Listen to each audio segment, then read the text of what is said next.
So, hello, Rain, and whoever else might be lurking in the chat or watching in the future, to Media Musings, where we are talking about the movie that DreamWorks stole from Disney, and how literally you take that depends on how you view, on whether you buy into the conspiracy theory that Katzenberg literally stole this movie from Disney when he left. Okay, but is it stealing if they did it better than Disney could have ever done it? Yeah. So little bit of history. Depending on how you date it, this Road to El Dorado is either at the very tail end of the Disney Renaissance or just after it.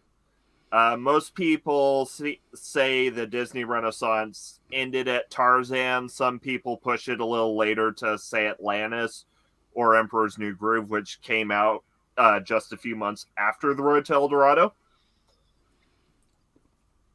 So, I feel like my opinion on that is the Road to El Dorado, Atlantis, that sort of era of films in Disney represents a breakaway from classic Disney. Yeah. It's a different art style, it's a different music style, it's a different story style. Yeah. It's not so white European, Anglo-Saxon. Yeah. So for me, it breaks off probably Tarzan. Yeah. Because Tarzan is still very, even though it's about a man from the jungle, it's still a very white movie. Well, I mean, it was written by Edgar Rice Burroughs. It's a white story. Yeah.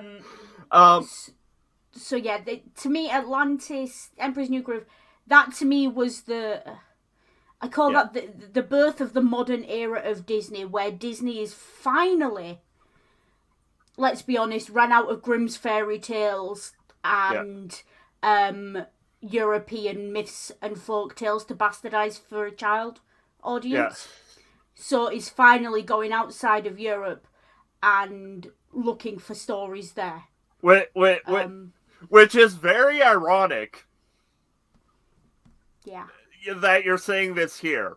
Yeah, I'm aware. So the cultural imperialism of Disney is a thing. But I will say, I can almost forgive Disney for it. I know, gasp. Noodle forgives someone cultural imperialism, yeah. Yeah. Disney broadens the horizons of the white audience to these stories, but also it was really difficult being a little girl in the 90s and only having Pocahontas to play on Halloween. Okay? Having people of colour in...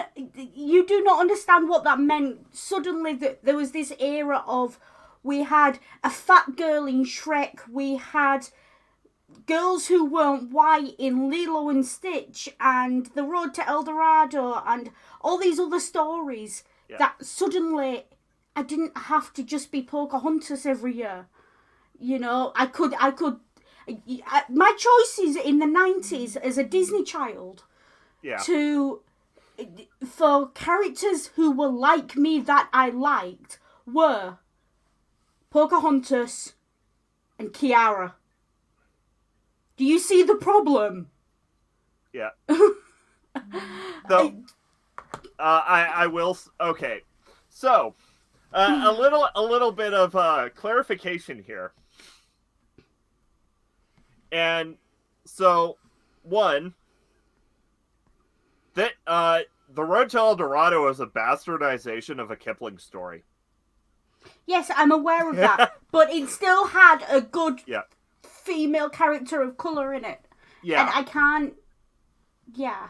Well, and I will say this because it ties into my thesis statement for my reading of this film, in that this is a subversion of the typical Disney movie, and Shell is basically the anti-Disney princess.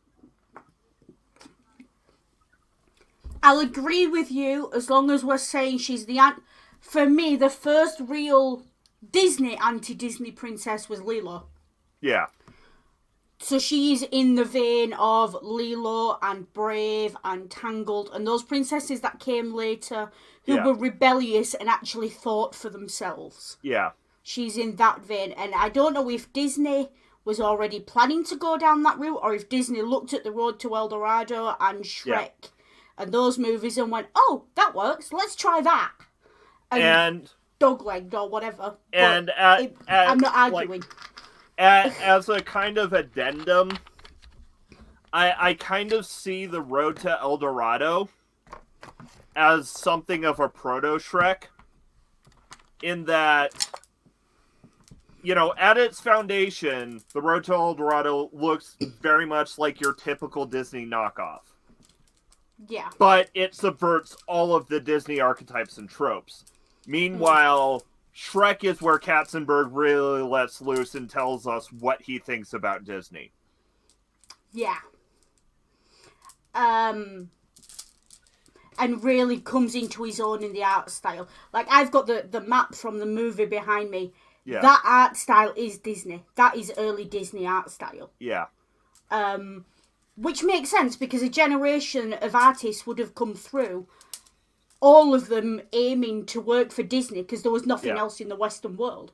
So, of course, they'd have taught themselves that art style and worked in that art style. And it also makes a lot of sense if a certain conspiracy theory is true, which I will touch on because it does affect the reception of the film. So, should I be finding you a picture of a tinfoil hat to put on your green screen? Okay, so here's the facts as history, as history has them. I don't trust any historian who says the words, here's the facts. But anyway, go on. So here's the data. Katzenberg worked with Eisner through the Disney Renaissance up until, the mid-90s. They had a falling apart, and Katzenberg left to establish DreamWorks. When they had their falling out, Disney was working on a film that was going to be called Kingdom of the Sun. The synopsis for this, soon-to-be-made film was The Man Who Would Be King, or a musical romp through Mesoamerica based on The Man Who Would Be King. Yeah, okay. So, the theory is, when Katzenberg left, to go fund DreamWorks, he basically took what they had for The Road to El Dorado for the Kingdom of the Sun with him, and that became The Road to El Dorado. The thing is with that, though, if he was one of the primary workers on this Kingdom of the Sun, he's only taking his own IP with him. Yeah. Well, now there's an argument for whether an artist owns what they make on company time. Yeah. Katzenberg and Eisner were both creative directors, high up corporate executives. They weren't actually, Yeah, and Eisner got the CEO job, and Katzenberg, said, okay, I'll go make my own company with blackjack and hookers. And then went and funded DreamWorks. Disney with blackjack and hookers. Yeah, that's a one-line synopsis of DreamWorks right there. Yeah. I'll take the casino version, please. Look, a lot of things in the world get made out of spite. Yeah. And they're usually the best things, because nothing... Everyone says, to make the greatest thing you need to make is love. No, spite. Spite makes the world go round. Yeah. spite and war are the two necessities of human invention. Yeah. Again, executive. I have a lot of goodwill for DreamWorks because they make amazing movies. Yeah. My argument with regards to that is this. A, they did this movie better than Disney ever could have done. I can't see Disney making this movie very well. Yeah. Or as well as this. Barring a few minor stumbling blocks that we'll get to. Yeah. And DreamWorks hit the ground running and kept going. Yeah. And for me, that's important. Because if DreamWorks had have been a one-hit wonder with this film, I'd have said, yeah, clearly they stole from Disney. They didn't have any skill of their own, and it was a spite fest. And we could have said, okay, but it's one good movie. But they didn't. DreamWorks is consistently a hit. Yeah. I know if I see a movie advertised and it's made by DreamWorks, animation, live action, doesn't matter. It's going to be good. Doesn't matter what age range it's based on, what the plot is or anything. It's going to be good. Yeah. It's going to be worth the trip to the cinema to see it. I don't know that with Disney. Yeah. So for me, okay, he stole the first story, whatever. He hit the ground running with that. But he kept up the momentum, and he's more than proven his value as a animation studio, as a movie studio. Yeah. So, for me, rough start. I don't want to excuse what was done, because at the end of the day, there will have been animators at Disney who put their heart and soul into the other story. Yeah. But he clearly had something that Disney lacks. Yeah. Whether it's the team he put together, whether it's I don't know.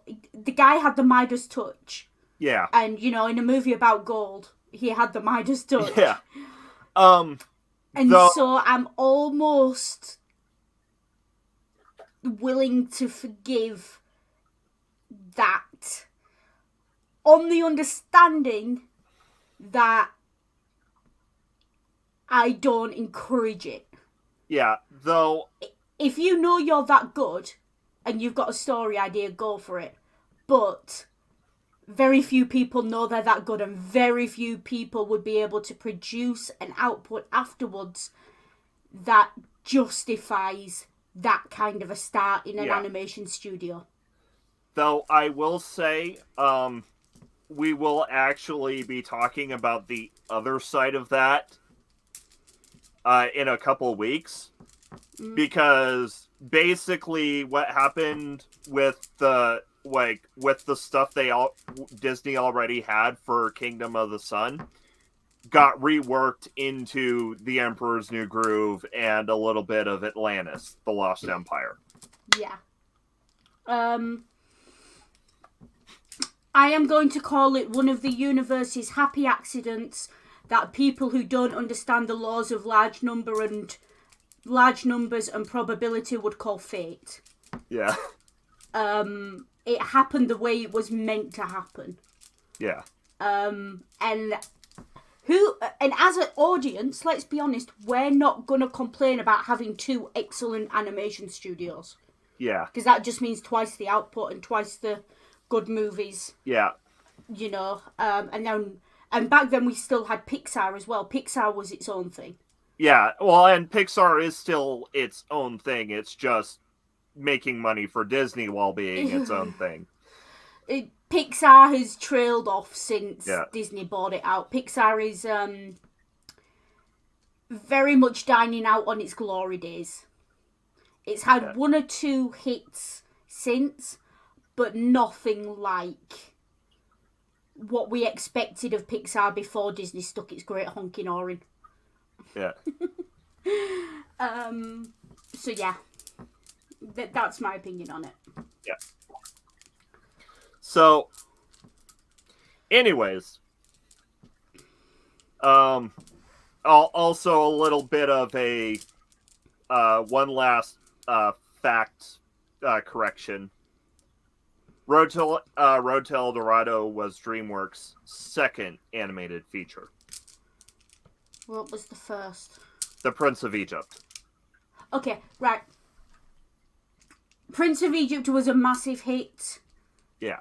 It's obviously based on the Andrew Lloyd Webber. It gave me nightmares. So I haven't watched it in adulthood, so I don't have a lot of opinion on it.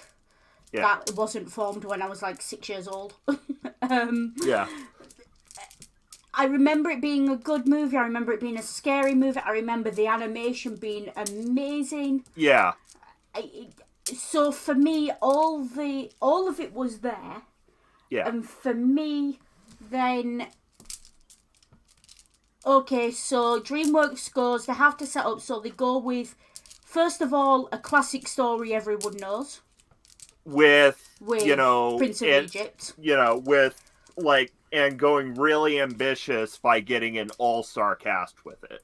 Yeah, and Prince of Egypt had all the classic DreamWorks stuff. It had the soundtrack, it had the gorgeous animation, it had, it had all the classic tick box, yes, that's DreamWorks, that's DreamWorks, that's DreamWorks, that's DreamWorks.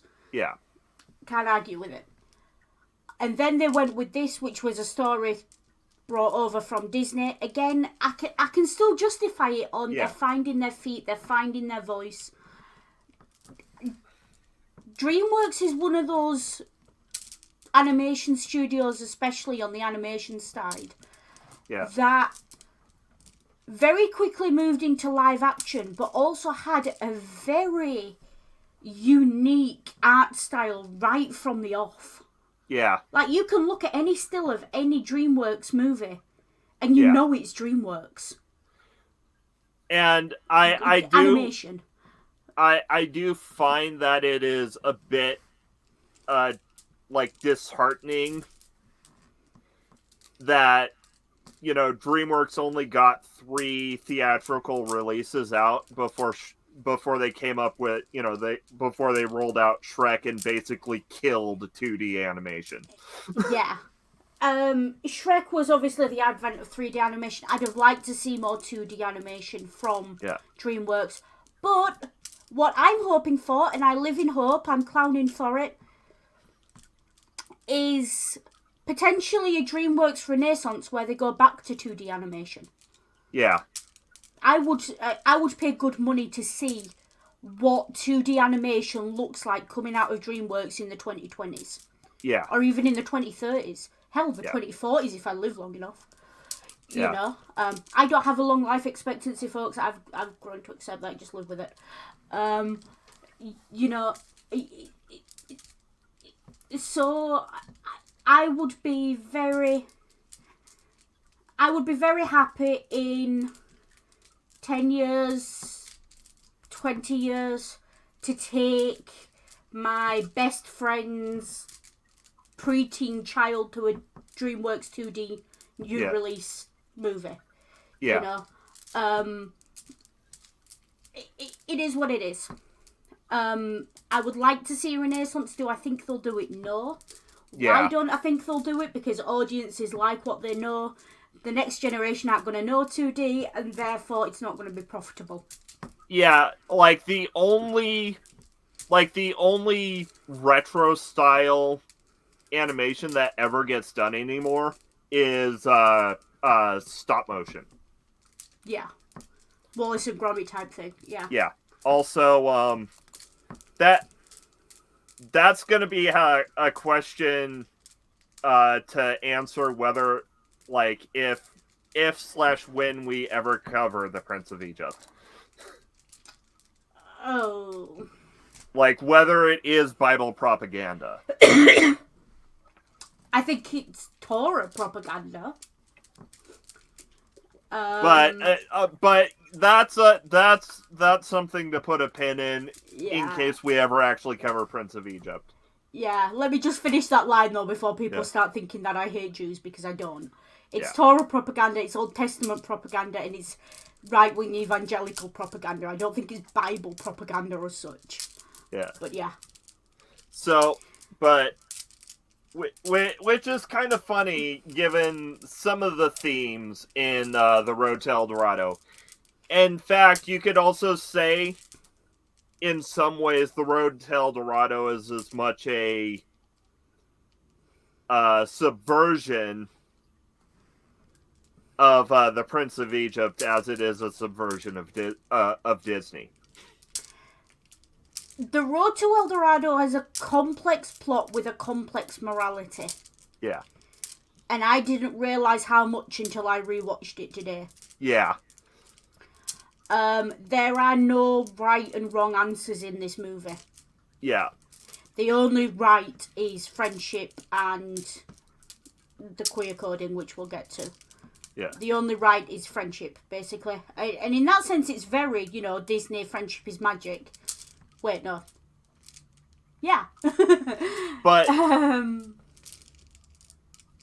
in other ways, our hero okay, let's begin with the introduction of our heroes. Okay, so first there's the opening titles, which are beautifully stylized. Oh god, yeah.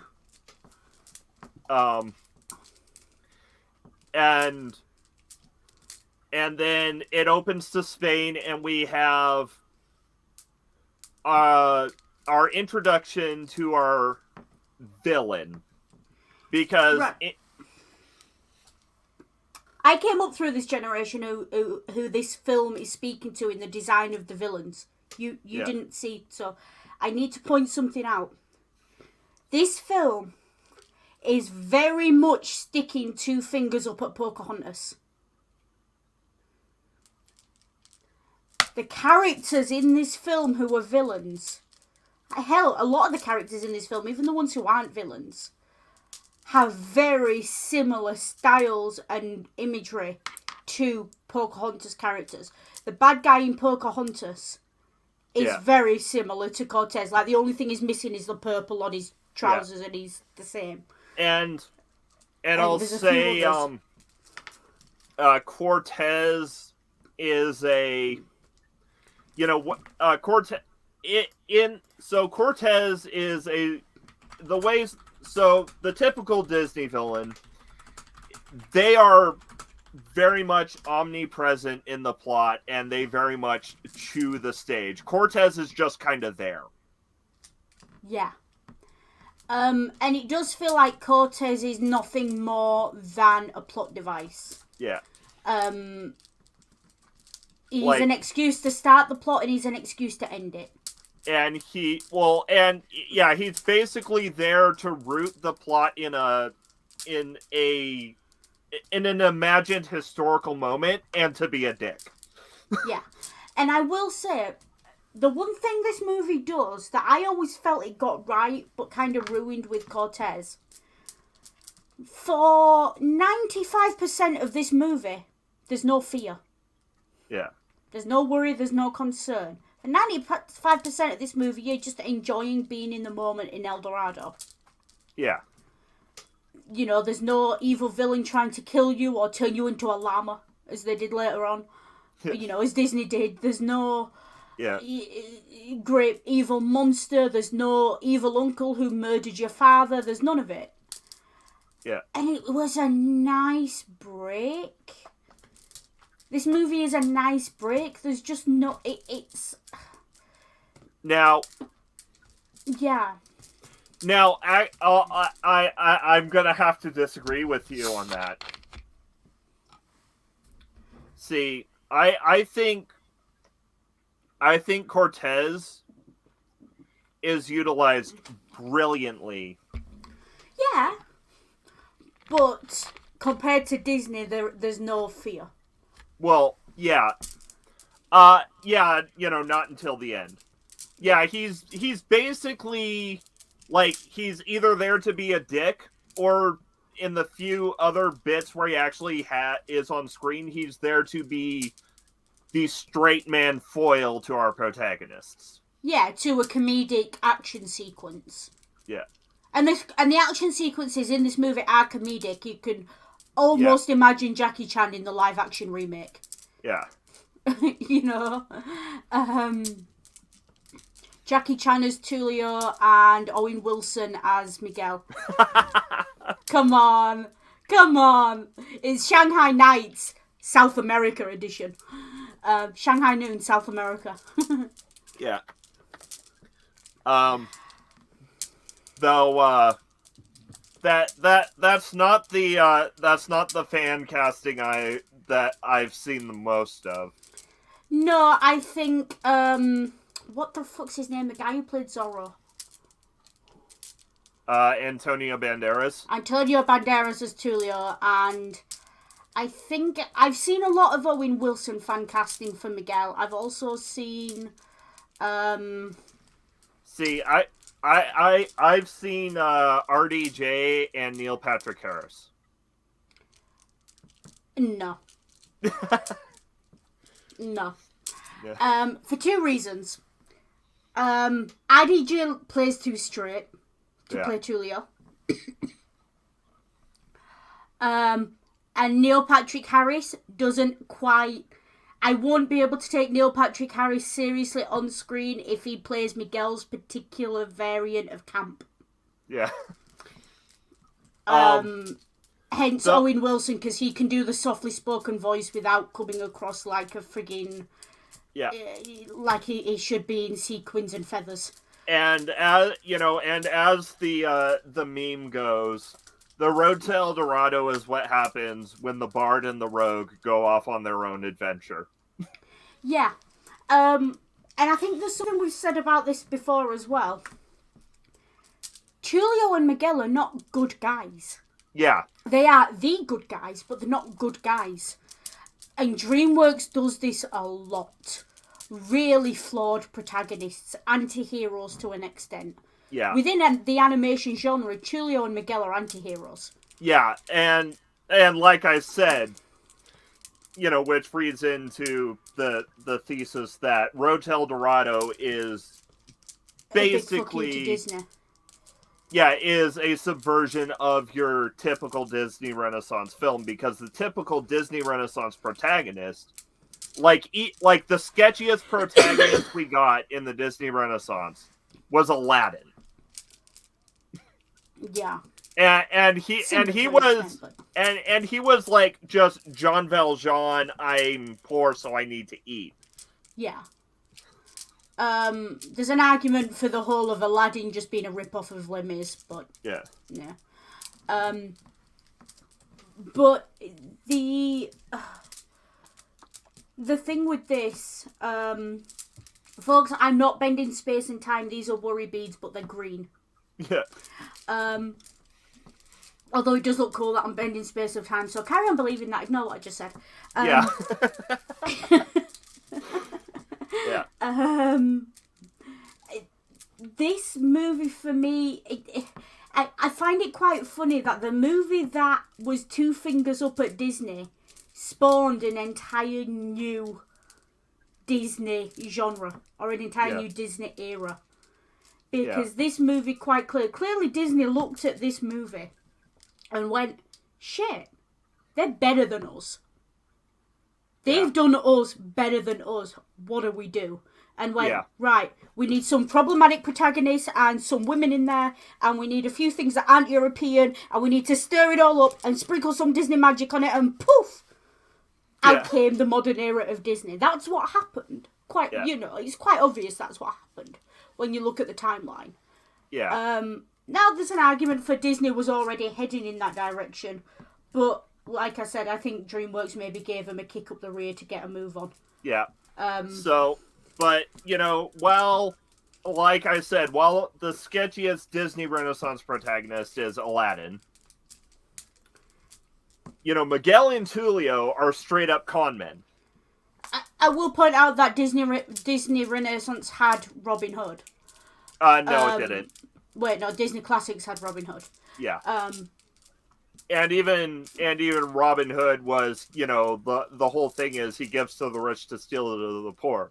He's not selfish. Yeah. Miguel and Tulio, especially Tulio, are selfish. Right up until the last 3 minutes of the film, yeah. Yeah. Although we do see Tulio grow a little bit before he gets to that point. Tulio does become... Tulio's the heart of the movie. In the Ocean's 11 style team of the two of them, Tulio's the heart and... No, Miguel's the heart and Tulio's the brains. Quite clearly. So, and what I like about DreamWorks is it didn't radically alter them for the ending. They're still the same guys looking for an adventure on a horse. Yeah. Only now they've got a woman along with them, and you know, they're going to be the same guys playing with loaded dice, and you know, the same the same shtick. Yeah. And they're not radically altered in any way that affects their outward behaviour. And I think they are altered emotionally and in a spiritual, meaningful way, but not in a way that's going to change how they behave. And I will say, the sword fight is probably one of the best character. Well, I know it comes a few minutes into us meeting Miguel and Tulio, but the sword fight is where we really get to know them, and that's the best character introduction I've seen in an animated movie. Yeah, this sword fight is what happens when you let someone animate the Princess Bride. Yeah. This is what's going on there. And also, it is a bit of a Chekhov's gun for a moment later in the movie. Yeah.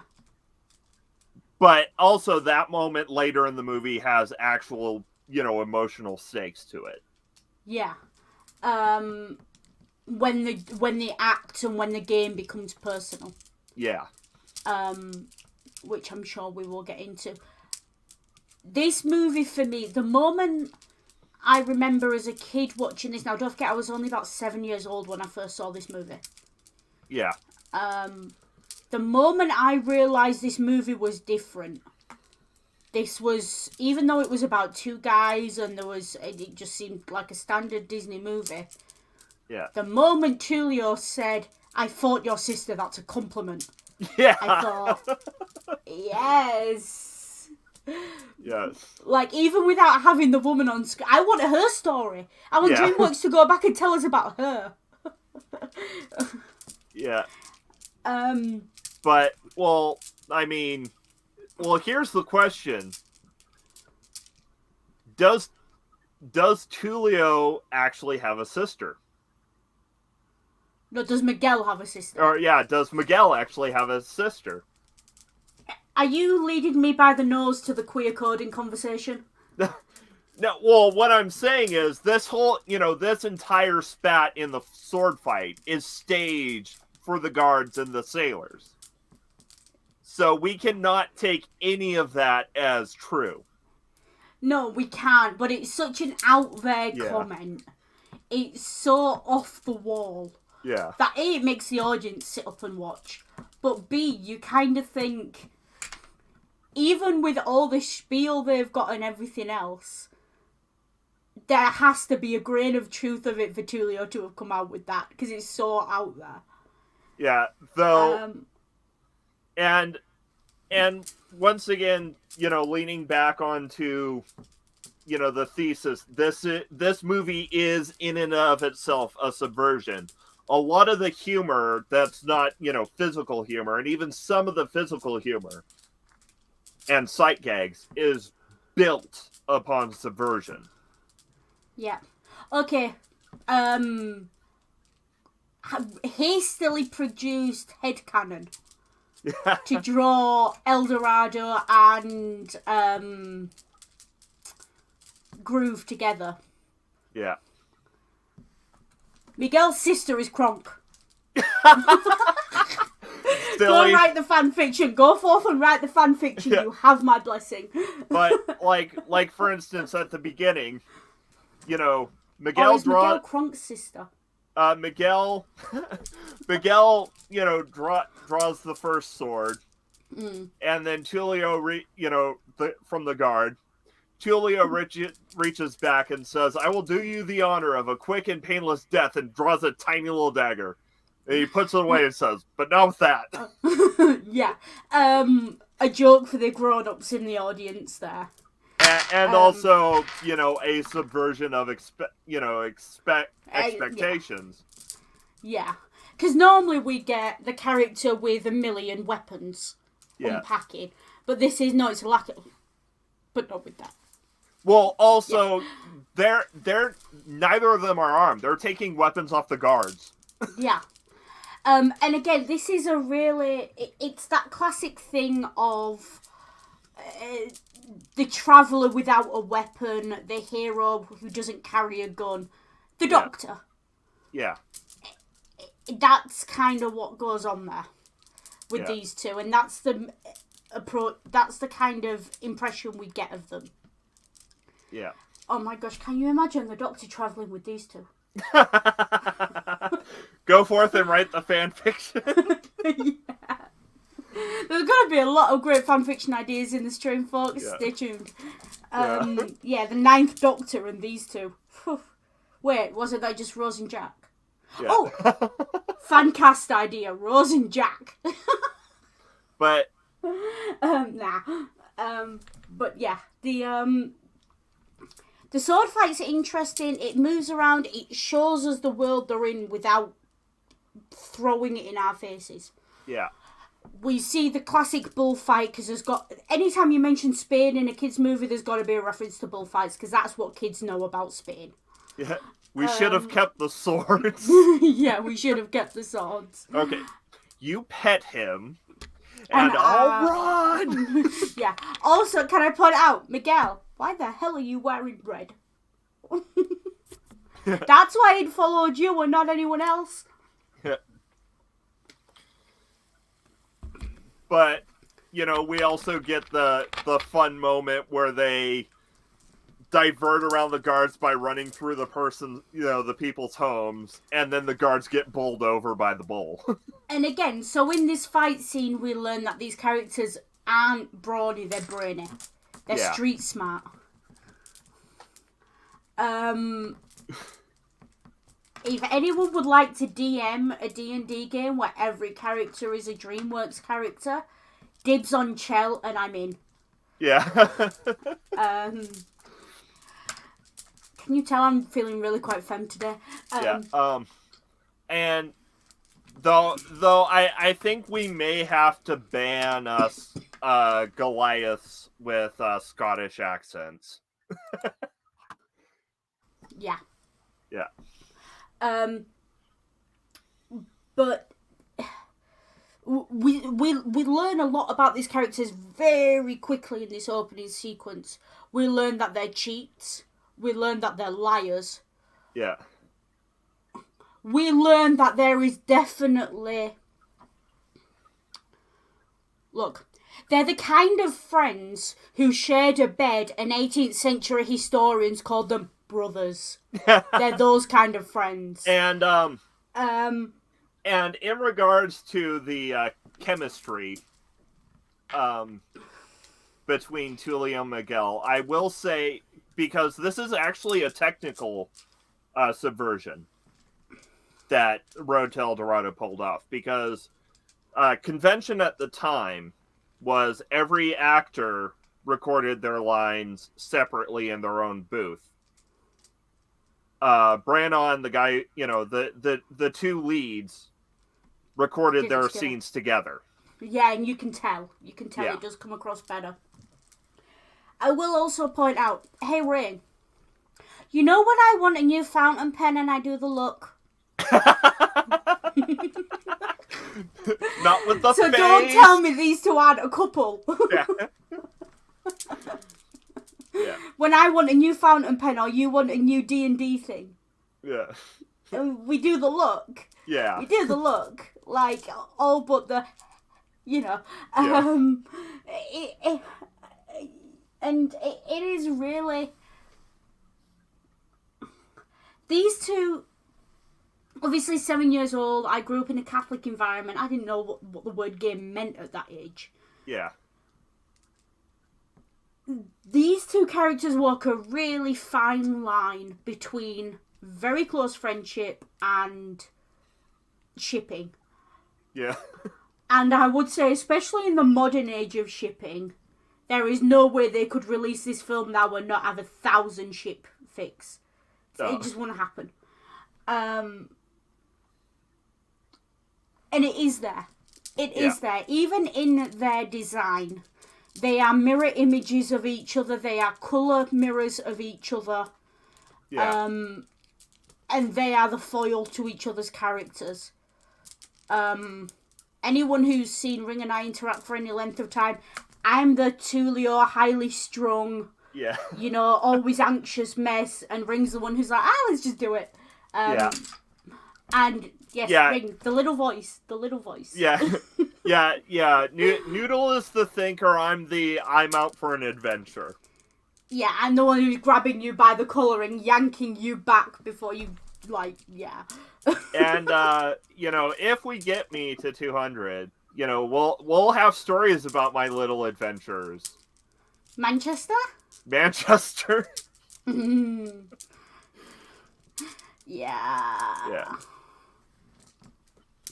But, so, they make it out by jumping into barrels, full of water. Yeah.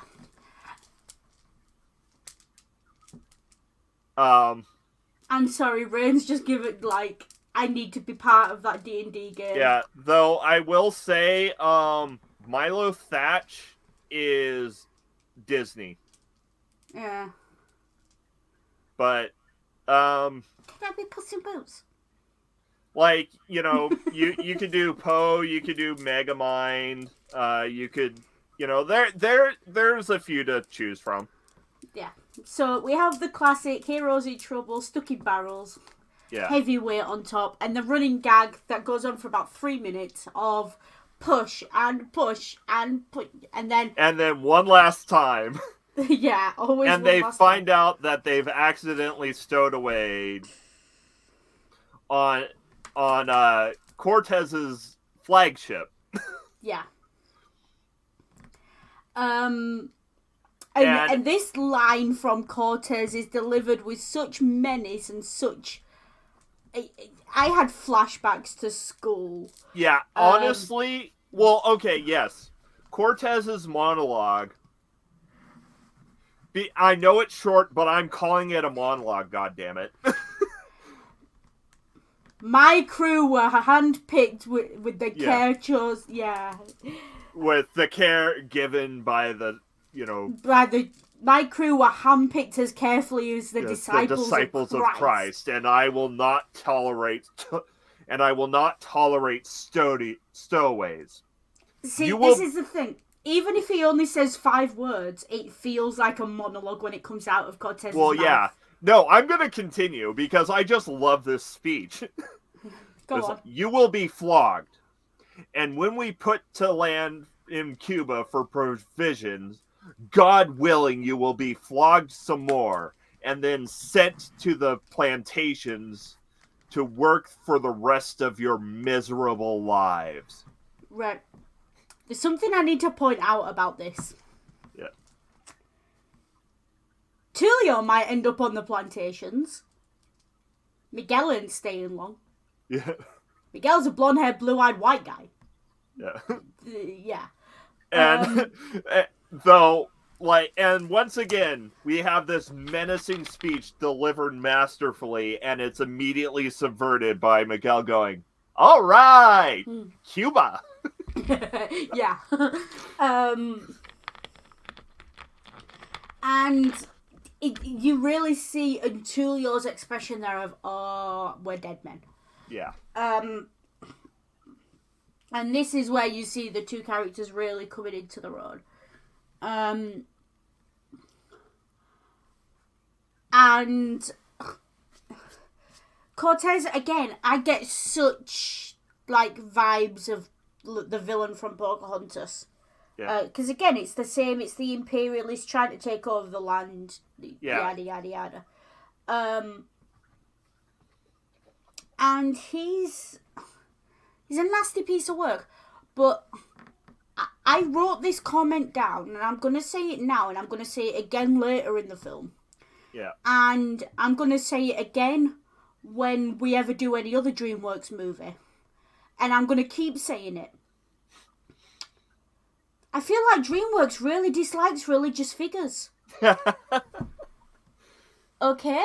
You get the evil priest in Prince of Egypt. You get Seko Khan and Cortez in this one. Cortez is obviously devoutly Catholic. Yeah. But in the medieval style of devoutly Catholic, which was pure greed. Yeah. This is not a movie to show your kids if you want them to believe imperialism's a good thing, folks. Yeah. Just FYI if you hadn't caught on to that. And there's a really interesting reading of that little speech you've just given by Cortez, in that this character, he is the hero of his own story. And I think there's a reason he invokes religion so much. Listen, a lot of the expeditions to the New World were very religiously motivated. And were at the very least partially funded by the Vatican. And it's not an accident. And of course, you know, Cortez's final line in this movie is, "You lying heathen." Yeah. Which he says, obviously, to Seko Khan, which is, we'll get to that. Yeah. Now, Cortez is the physical, artistic, verbal, complete embodiment of... If you asked me to draw the Catholic Church as an evil villain, I'd come up with something like Cortez. Yeah. You know, the only thing he's missing is the funny hat and the, you know...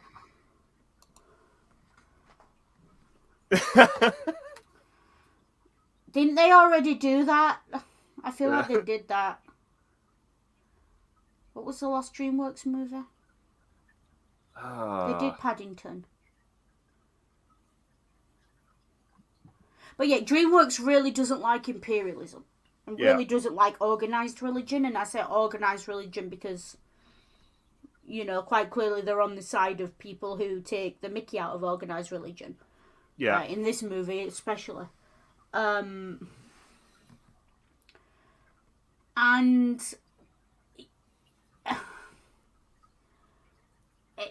that's another good thing with this movie. It gives you that immediate... I understood this movie and I understood who the villain was because I'd previously understood Pocahontas. Yeah. That feels deliberate. For DreamWorks' first foray into a non-biblical storytelling arc, yeah, it had to have the tropes. Yeah. The problem is the trope creator for animation was and remains for the last 100 years Disney. So that's and what how it's calling you know, and how do you? Yeah, and once again, Rotel Dorado is built off of, you know, the foundations laid by Disney, but is ultimately a subversion thereof. Yeah. And we see that, but it's a very tongue-in-cheek subversion. It's a nudge and a wink. And the thing is, it knows how much it owes to Disney. Yeah. And it gets very meta in how it nods to Disney and takes the piss out of itself while doing so. Yeah, and in fact... Yeah. You know, as we continue, they're put in the cell and we meet the next subversion of a Disney trope in one of our animal sidekicks. Yeah, so the intelligent animal can't quite talk. Yeah. But before I rewatched this film, I almost had the memory of Altivo talking. Yeah. because the animation is so well done Yeah. for Altivo. And the thing is, you can draw a direct line between Altivo and films like Big Hero 5 and WALL-E especially.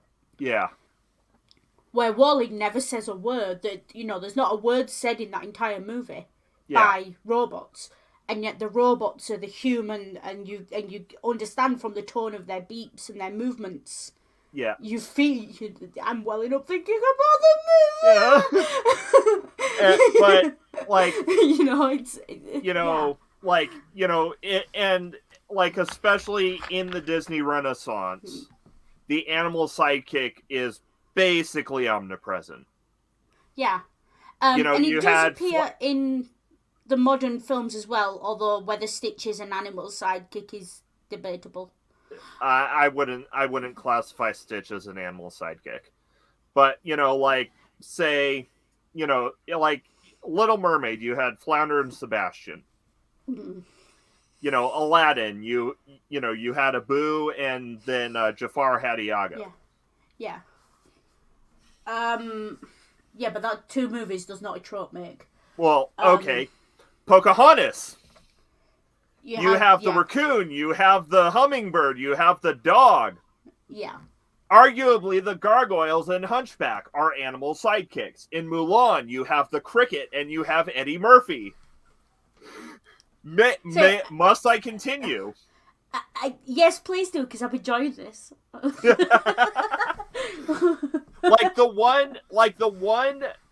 the one subversion of this Disney Renaissance trope is the Lion King. And in the Lion King, they're all animals. To an extent, the hyenas are the animal sidekicks, and Timon and Pumbaa are the animal sidekicks.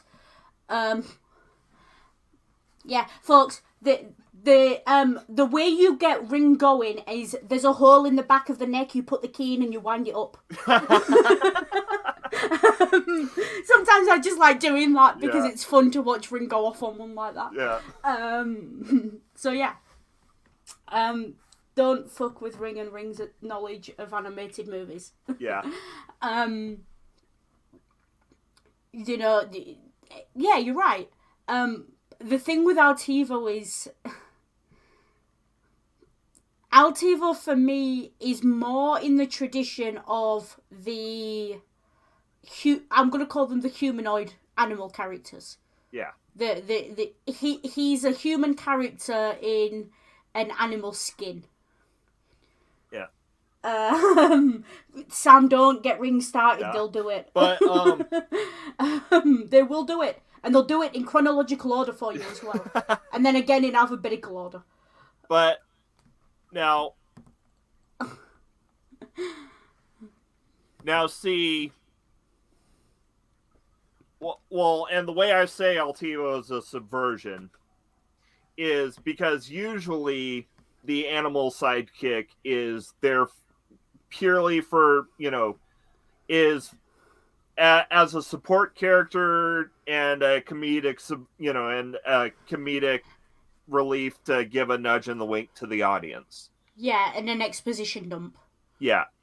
Meanwhile, Altivo's, yes, there is comedy coming from Altivo, but it's mostly from Altivo just being a horse. Yeah, and a lot of the comedy with Altivo is Altivo interacting with either Miguel or Tulio. Yeah, like I never said Tuvia there, and that's a completely different movie. What the hell? Yeah, like the first big, joke, He's a horse, Miguel. You're talking to a horse. Well, okay, the second big joke is it's not a pry bar. Yeah, well, it's not a pry bar. Yeah. Yeah. But the horse is immediately given character with the way he behaves when Cortez is riding him. Yeah. He's surprised by the gunshots. He doesn't like the gunshots. And he's after the apples in the bowl. Yeah. So he's a horse. He's a horse. Yeah. He's a bit jittery and he likes apples. He's a horse. Yeah. And he's not domestic. He's not domesticated, is this horse? Yeah. Which we learn very quickly when we see the way he behaves around Tuvia. Tulio! Yeah. Tulio! Yeah, he's a trained war horse. Yeah. Classic white horse. He's more like Pegasus than anything else. I'm going to be drawing a lot of comparisons with Hercules with this movie. Yeah. And once again, animal sidekick. Yeah. He is very much the Pegasus of this movie. In that he doesn't take the protagonist bullshit for a start. We do get the impression, especially early on in the movie, that Altivo is smarter than Miguel and Tulio. Yeah. That horse is smarter than the two of those two put together. Yeah. It's not a pry bar. Yeah. Let me put a pin in the Hercules when we circle back around to talking about soundtracks, remind me. Okay, will do. I like Altivo, the whole white horse thing. He is the pure character, if you like. Yeah. He has no motivation. He likes them because they gave him an apple. Miguel is, and then we see the development of Miguel and Tulio very quickly. Of Tulio's all for himself. Tulio is the closest thing this movie has to in layman's terms, not in medical terms, because there's no such thing in medical terms, a sociopath. Yeah. But a sympathetic sociopath, and I mean that very... Yeah, or in D&D terms, we'd say the difference between chaotic good and chaotic neutral is the difference between Miguel and Tulio. Yeah. Miguel is definitely chaotic good. Yeah. Tulio's just chaotic. And a little bit anxious. Poor guy needs some Xanax. Chill. Yeah. He can afford it now. Yeah. And he's... We see this very quickly. Miguel is the heart of this movie. Yeah. He's the animal lover. He's the good guy. He's the friend. He's the one who's... and it does develop that way, that Miguel is attached to Tulio. Yeah. Tulio's not as attached to Miguel. There is a power dynamic there. And it is really telling that of the two of them, Miguel is the one who's very much presented in a more feminine manner. Yeah. Miguel's behaviour is a lot more feminine than Tulio's. Even though Tulio's the one with the really girly hair. I'll say it. But, Miguel's behaviour with the look and the... just the way he behaves, he provides the food, there's certain things he does that are kind of... That's for the girls. Yeah. And he loves animals and he's got a heart and he cares more about his friendships and other people than anything else. And I think he's there to teach Tulio the same lesson. Yeah. So, they break out of the cell with Altivo's help, and then because they forget to give the apple, things go a bit sideways. Yeah. Things go a bit Titanic for a few minutes there. And this is the first real moment of peril in this movie. Yeah. Because for me, the sword fight and the running away from the soldiers, that wasn't peril, that was comedy. Yeah. We all know that the main characters in a movie, and we know they're main characters because they're dressed in primary colours, are never in any danger from the masses of grey soldiers. Ever. Yeah. So, I will say, this moment of danger, as they're trying to get away from the fleet in the rowboat, has one of the best comedic lines in the movie. Yeah, go on. Holy ship! Yeah, definitely. Yeah.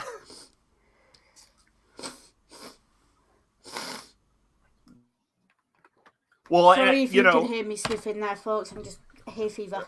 Yeah, well, and then again, okay, we'll write it on 3. What? 3? Yeah.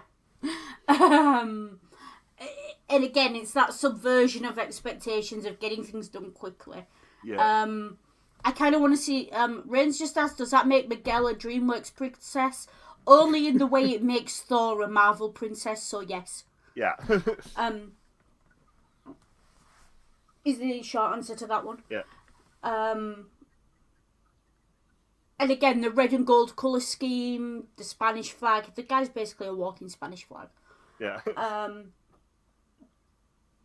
And so they arrive on the island. We have this beautiful visual gag, first of all, that I want to talk about. They're in the boat.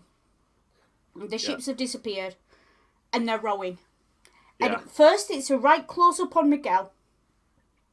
Then on Tulio. And then it comes up. And you see them from above. And you realise they're both rowing in opposite ways. So they're just going round in a circle. Yeah. And then a shot of them in a storm. Yeah. And then we have the brilliant visual gag of the seagull. The seagull.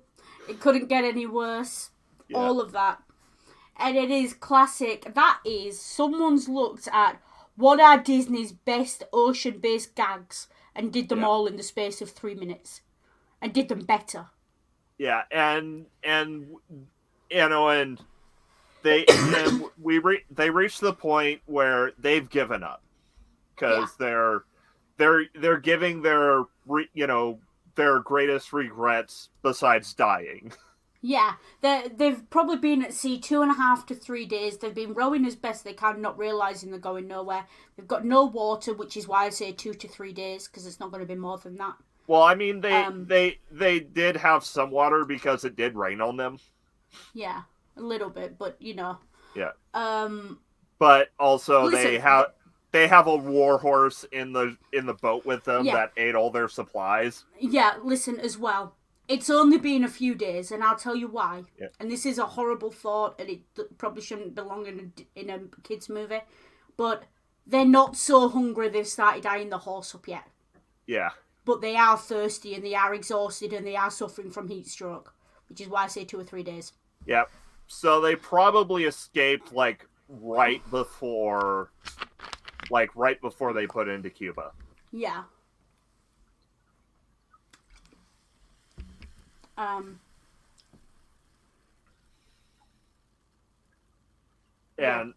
so the land, and the landing's beautiful, of hands over the edge. Sand. Yeah. You know. Yeah. And again, really cleverly played, that subversion of expectation that becomes a real marker of DreamWorks. Yeah. You never know what to expect with DreamWorks, you just know to expect it to be good. Yeah. And that's the deal. And obviously for this film being DreamWorks' first, I'm not going to count Prince of Egypt as the first purely because it is a biblical story. So when I say it's first, I mean it's first secular, broad appeal movie. Yeah, it's first original content. Yeah. In that anything Disney made was original. Yeah. And it's... So we see that, and then we have Miguel getting excited. Yeah, because... they're kissing the sand, and then they find the human skeletons.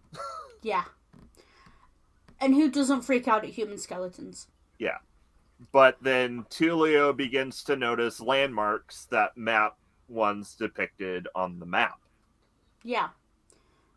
No, Miguel starts to notice. Yeah, Miguel. Sorry, I get them mixed up. Yeah, it's hard to... You'd think it'd be hard because they look so different, but no. No. They're Miguel and Tulio. Tulio and Miguel. Mighty and powerful gods. It's like Ant and Dec or any other, it's like Cannon and Ball or Laurel and Hardy. Yeah.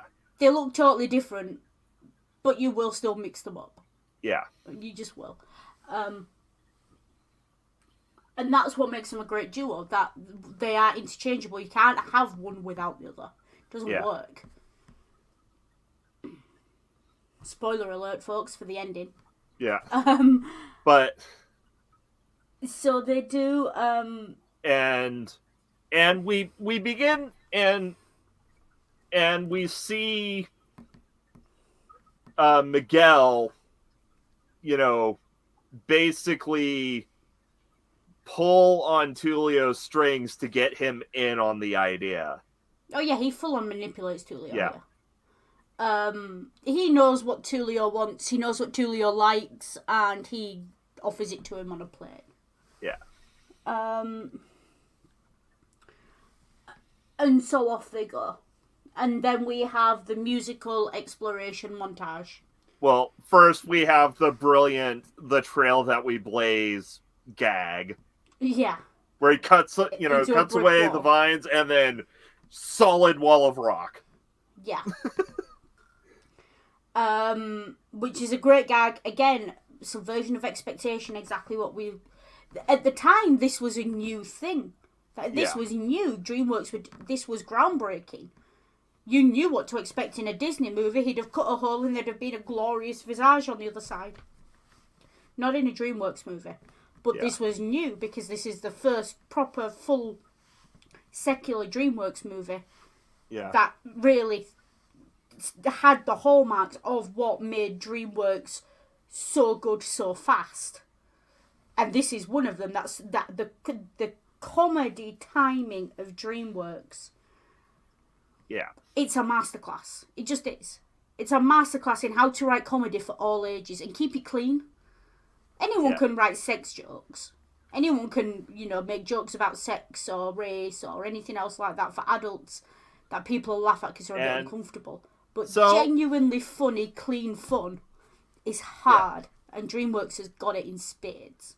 Yeah. So we get into the travel montage where we're introduced into the second animal sidekick, and in Altivo, in the point where Altivo is a subversion because the only way he's just a horse.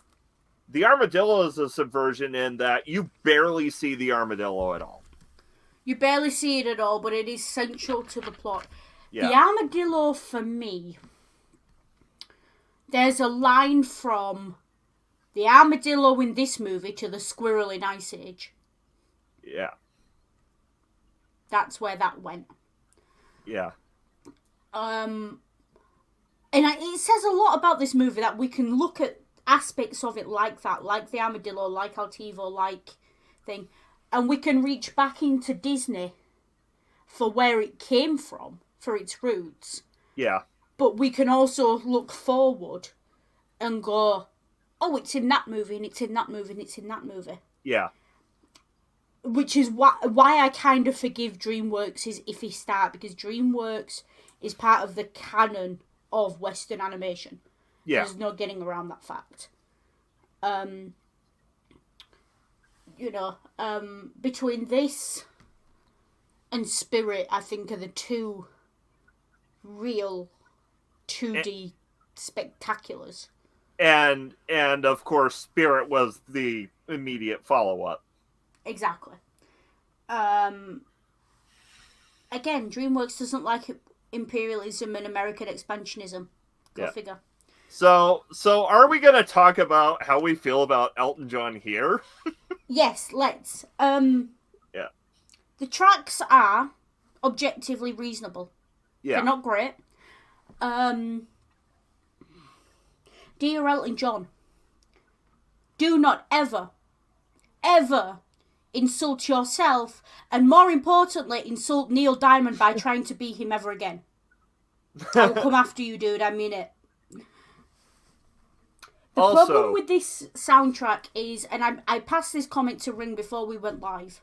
Yeah. This soundtrack is what happened. When you listen to it in the movie, it genuinely sounds like what happens when the stupid kid copies the Lion King's homework. Elton John quite clearly did not. It sounds like he's trying to chase the same magic that was The Lion King, but instead of doing something different and something brilliant, he's just copying The Lion King in the hopes people have nostalgia or something. Also, Elton John, a note for me. If you're working with the 21st century John Williams, you let him do his fucking job, and maybe you would have gotten that Oscar. Yeah. What Ring said. Yeah. Definitely. Like, Hans Zimmer was royally screwed on this movie. Yeah. The thing with this soundtrack is, it's a great soundtrack, the lyrics are great, musically it's alright. Yeah. It's too Lion King. It's too much Lion King. And it's quite obvious Elton John just went, oh, that worked before, I'll just shove it in here and get a paycheck from it. Yeah. It doesn't sound... We all know what Elton John sounds like when he really puts his life and soul into music. This ain't it. And the first half of Trail We Blaze, I genuinely thought, is that Neil Diamond I'm listening to? Now, there's only one person who can do Neil Diamond, and that's Neil Diamond. So don't ever, no one. This is a blanket statement throughout history. I don't care how good you are. I don't care how amazing your singing is. I don't care if you were born and raised in the same lifestyle and the same accent and the same musical talent as Neil Diamond. You do not try and do Neil Diamond. No one can do Neil Diamond but Neil Diamond. And Neil Diamond was my Spotify #1 this year. And last year too. Don't argue with me. I know what the fuck I'm talking about. And arguably... So, hot take. The reason why Lion King got all those awards for music and Road to El Dorado fell short is because in Lion King, my guess, so we know in Lion King it was a collaboration between Elton John and Tim Rice. And in Road to El Dorado, we can very much hear Hans Zimmer only did the musical score, and Elton John did everything else. And we can, Elton John's dirty fingerprints are all over it.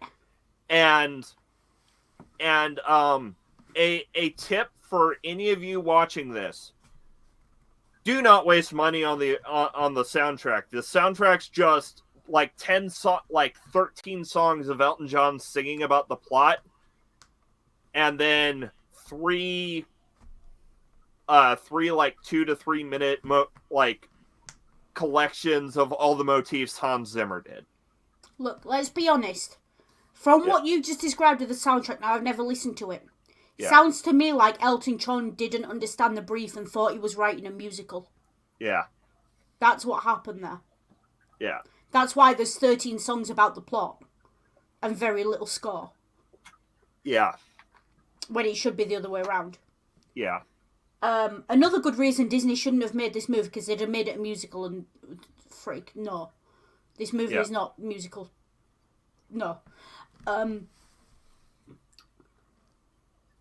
I respect Elton John as a musician. Yeah. Great musician, lots of talent. Not who I go to write a soundtrack. And for me, the soundtrack is the low point of this movie. The soundtrack is the reason this movie didn't sweep at the Oscars. Yeah. The soundtrack is the reason this movie is a cult classic and not a classic. Yeah. The soundtrack's the reason our generation knows it, but 2 generations later they're not going to know it until someone rediscovers it and remakes it. Yeah. And when they remake it, if he's still alive, Yeah. someone pick up the phone and ring Neil Diamond and make him do it. Because that's what would have made this soundtrack epic. someone like Neil Diamond, or just leave Hans Zimmer to it, or something like Yeah, that. yeah. I was gonna say, just ring up Hans Zimmer. It's like, hey, do you want another shot at El Dorado?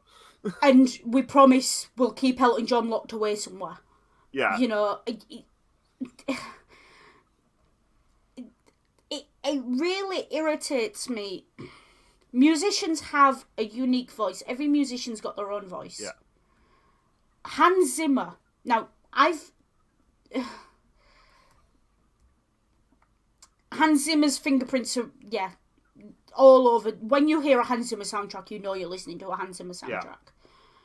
Yeah. But you don't with this movie. And that's the problem. They've gone, oh, let's get a big name. Let's get Elton John. And then they've thrown all the money at him and left Hans Zimmer with like a triangle and 3 pieces of wood. That's what's and a horn section. Yeah, and he's still done it better than Elton John did with all the money that they threw at him. But imagine if they'd have actually just given Hans Zimmer what he really needed, which was creative freedom. And the 2 songs that actually hold up as they are in the movie. I'm gonna say El Dorado from the opening sequence, and I think the stylized animation does a lot of heavy lifting for that. It does so much heavy lifting, I probably couldn't hum the tune to El Dorado. Yeah. And then It's Tough to Be a God, which was performed by the cast. Yeah. And don't try and listen to the version from the soundtrack, because that's just Elton John and Randy Newman, and it's like soft jazz. Yeah, but this is what I mean. The soundtrack with Elton John was trying for a jazz sound. Yeah. If you want a jazz sound, you call the jazz singer. You don't call Elton John. Yeah. Pick your genre and stick to it. And that's the problem I have with what Elton John did here. He tried to be something he wasn't. Yeah. And it fell flat. Yeah. Now, even to the point where it almost feels like the nod to the Lion King in this Trail We Blaze montage. Yeah. Which, when you see it, you can't unsee it, folks. It's when they're horse and they're walking across the branch and the shadows are there. And the shadows for a second actually turn into a lion. It's there. Yeah. It almost feels like that is the film sticking its tongue out at its own soundtrack. Yeah. And taking the mickey out of its own soundtrack. Yeah. Yes, taking the mickey out of The Lion King as well, but taking the mickey out of the fact that its soundtrack is so like The Lion King.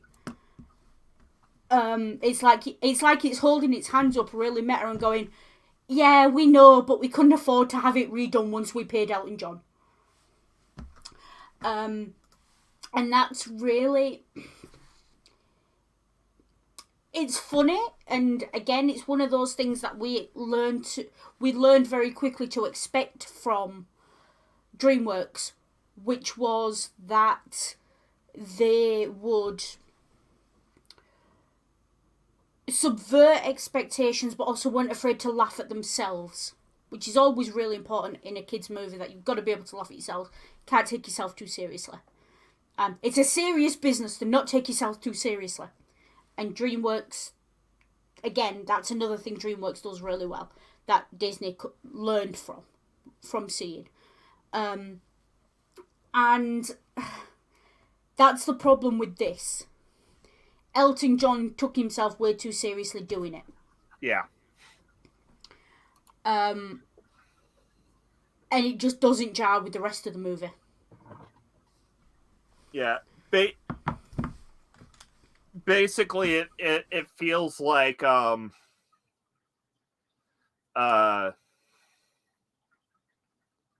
it, what's the producer's name? Katzenberg. Yeah, it feels like Katzenberg is like, oh, we'll just take Elton John and promise him another Lion King and sell it off Elton John's doing the soundtrack. Which really does this movie a disservice. Yeah, it does, and that's what I mean by the soundtrack is really what lets this movie down. Yeah. The soundtrack tries to make this movie Lion King 4, basically, at this point. And when it should be Road to El Dorado 1. Yeah.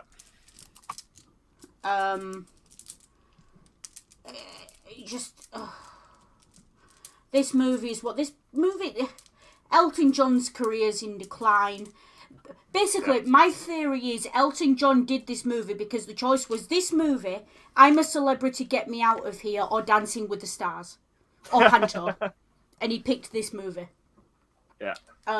For his career, great. It means he doesn't have to do Panto for another 3 years.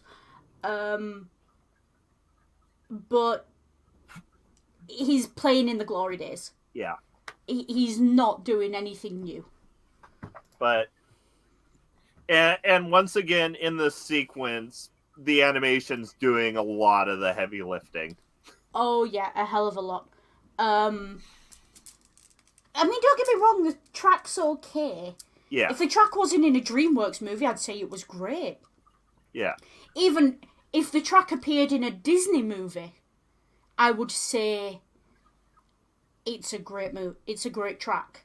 But for DreamWorks, seeing everything else DreamWorks has produced since then, yeah, and off the back of Prince of Egypt and the music that came out of Prince of Egypt, it's just not good enough. Like it probably would have been better if it was a little rockier, and maybe if it had a little bit of Spanish flair in there. You know when I said about 5-10 minutes ago, if you want Neil Diamond, get Neil Diamond? Yeah. Yeah. But anyways, so after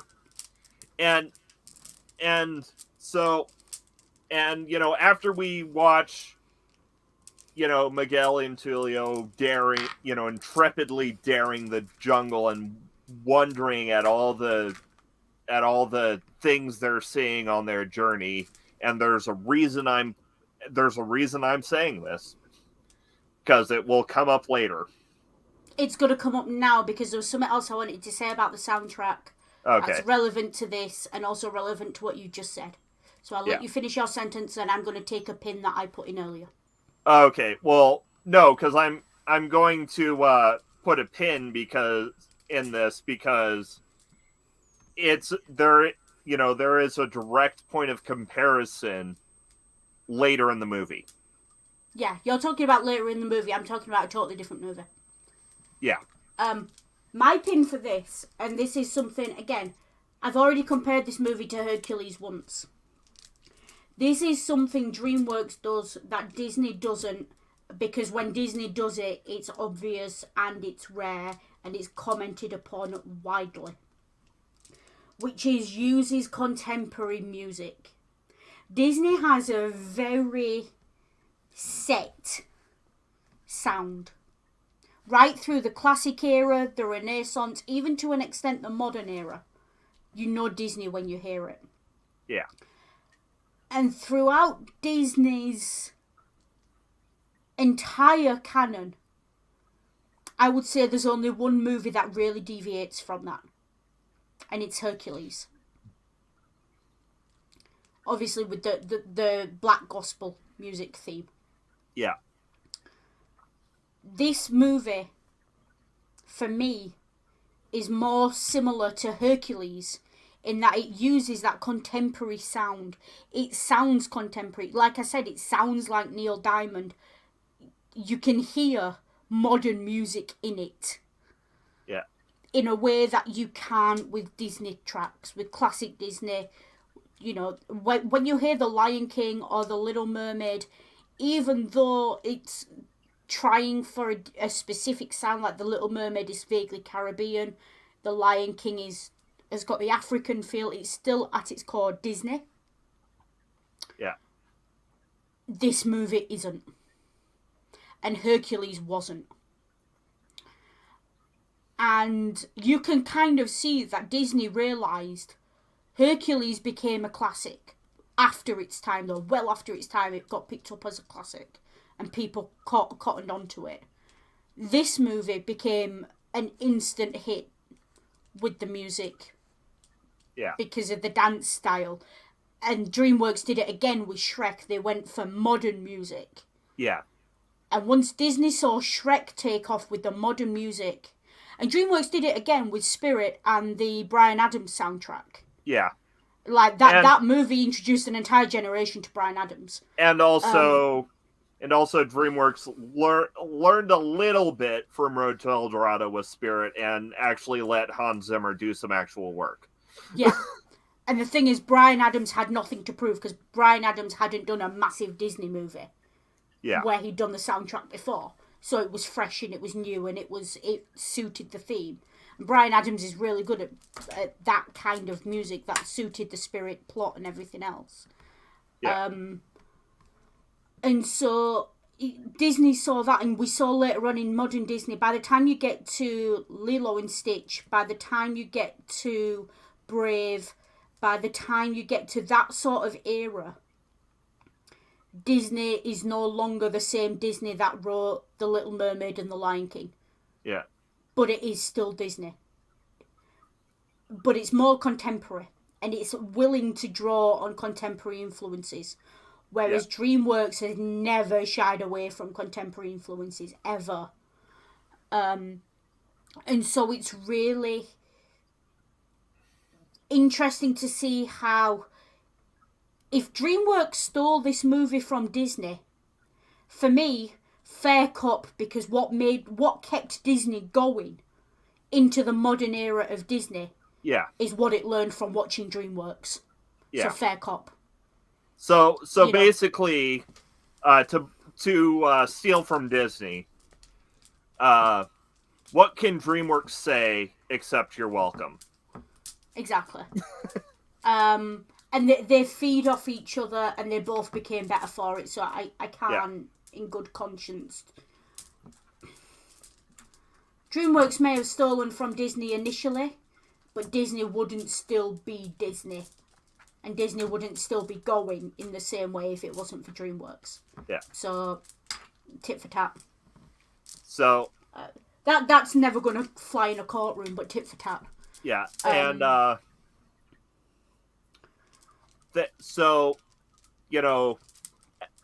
And we can see that, you know, Miguel and Tulio are having an adventure. They're having the time of their lives blazing this trail. Yeah, they are. And again, it's I Can Go the Distance from Hercules. It's that direct comparison. The broad, sweeping shots, the fight, the cutting through the undergrowth. Yeah. And that same cutting through the undergrowth and following the map. Yeah. By all accounts, it doesn't make sense. You know, and gazing at the landmarks in wonder. Yeah, exactly. And that same wonder at what you can do with animation, like I said, this is why I don't blame them too much, because by the time Disney got to the Road to El Dorado, got to the Emperor's New Groove, they'd taken what did... Okay, in school terms, Disney wrote their essay 2 weeks before the deadline and left it on the desk. DreamWorks borrowed it for a night, copied it out in bullet points, put it back, wrote their own. And then Disney realised 2 days before the deadline, oh shit, theirs is better than mine because I've seen them practicing. Or, you know, I've seen it. Yeah. And when I need to do some edits quick. Yeah. And therefore they were both better for it. So... Yeah, they started out argumentative. Disney and DreamWorks, for me... Look. There's very few... Mainly as well, I think Disney doesn't have much of a moral leg to stand on when it talks about stealing IPs and frigging, you know, bastardizing stuff and taking information and everything else, because it's been doing it for fucking donkey's years, and it's still doing it to this day. Though, whereas DreamWorks has at least started, does its own thing now. and actually, I'll go ahead and touch on this because I don't think we'll actually get back to it because it impacts the actual plot so little. But as the movie continues, occasionally we cut back to Cortez traveling along the same path. Yeah. And we see the distinct difference between Miguel and Tulio on the Trail they Blaze and Cortez just tromping along. Destroying everything in his path, not looking around, no wonder, just tunnel vision. Yeah, tunnel vision, get the gold. Yeah. It's a difference between a racehorse in the National and a ramble through the countryside on a pony. Yeah. That's what's going on there. And it's... And that's that again. DreamWorks creates flawed protagonists, but the one thing all DreamWorks protagonists have in common is wonder. Yeah. Except for Shrek. But the thing is, Shrek learns wonder from Donkey. Yeah. And that's Shrek's entire hero arc. Shrek's hero arc isn't about saving the princess. It's about learning wonder and learning to love life and to love everything he's surrounded by and to appreciate the beauty of what he's surrounded by. And that's what makes a DreamWorks hero for me. And therefore they are anti-heroes because they are the exact opposite of a Disney hero who is morally upstanding and Hays Code compliant. DreamWorks most definitely ain't. Can you really see this movie being made under the Hays Code? A couple of con men who, let's be honest, everyone but the kids under the age of 12 have pegged for fucking each other. Yeah. And a horse in a boat go to steal some gold. It's not happening. Yeah. Speaking of, I want to see the comic book version of this story. And anyways, so the montage ends at the big giant rock. Yeah. El Dorado is native for giant, yeah. Yeah. And that's Tulio, always jumps to the worst conclusion. And this is, Tulio and Cortez are uncomfortably similar. They are both solely motivated by gold. Yeah. Tulio's one redeeming feature is that he loves Miguel more than he loves gold. And on it, well, actually, you could say Tulio's character arc is learning to love more than gold. I think, though, and this is the thing, Tulio never fundamentally changes in this movie. Yeah. Or rather, and we see in the montage of, the Trail We Blaze, Tulio starts to get in, Tulio does begin all business, but he does start to get in to the just enjoying the adventure as it passes by.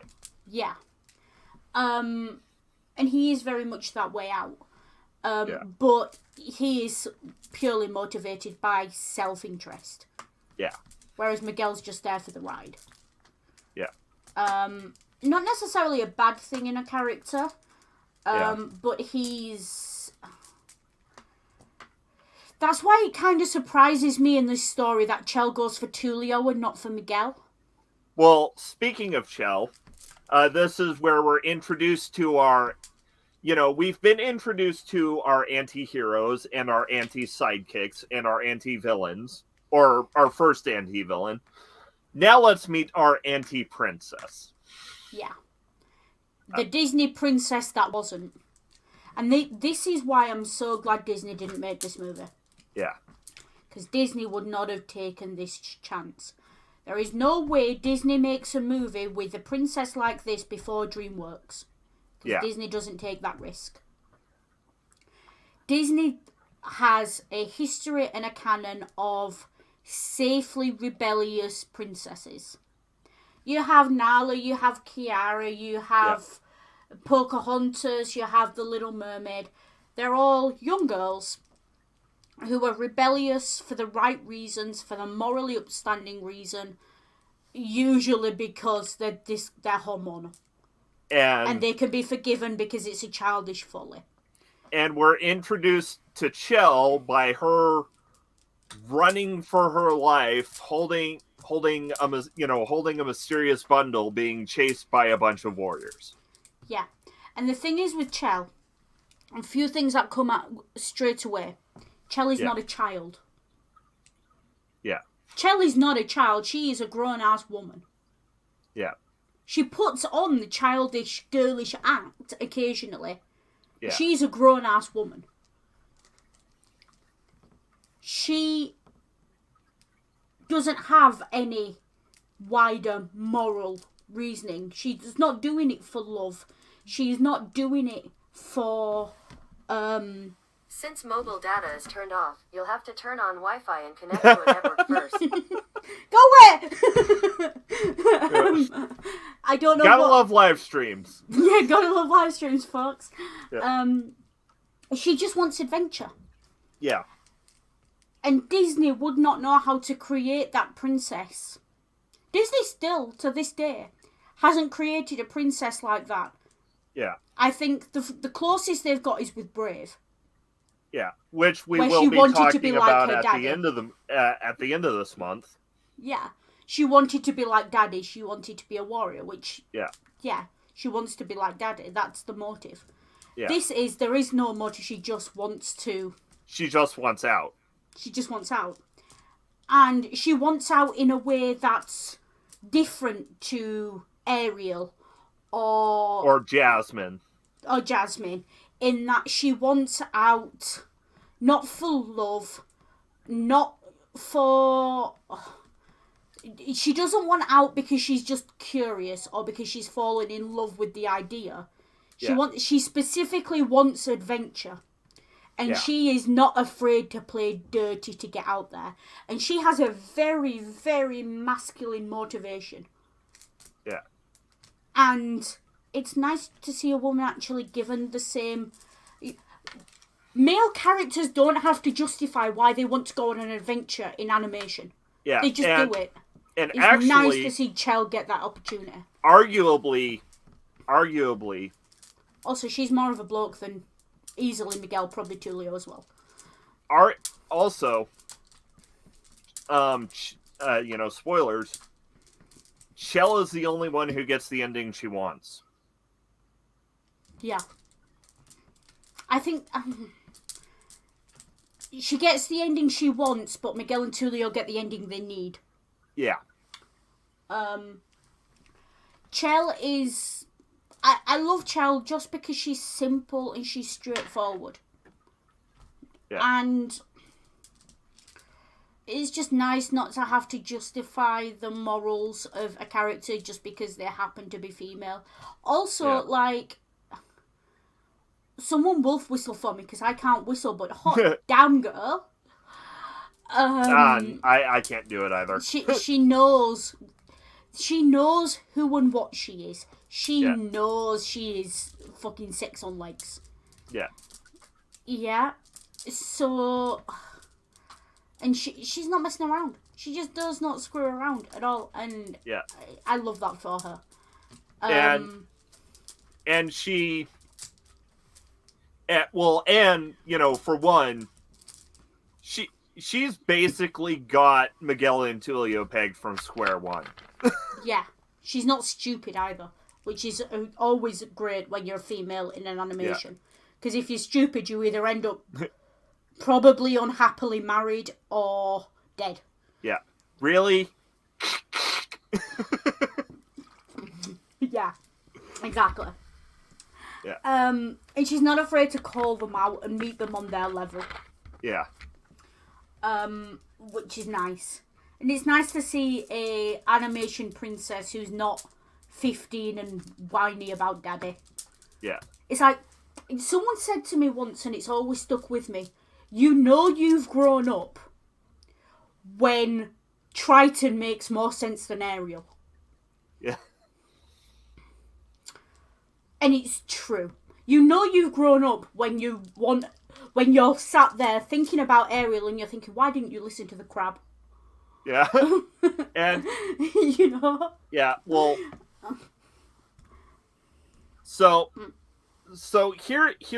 here's my, because Chell's backstory is never, exposited on. Yes, and that's important as well, because again, But, that would go into the realm of moralizing and justifying. That's not who she is and what she is meant to be. But we do get clues, and my headcanon is she was a priestess under Zekel Khan.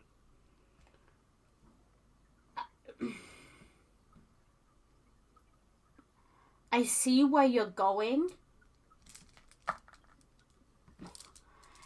Only if she was a priestess in the sense of Vestal virgins recruited at 6 years old. Yeah. And never really had the chance to get out. Yeah.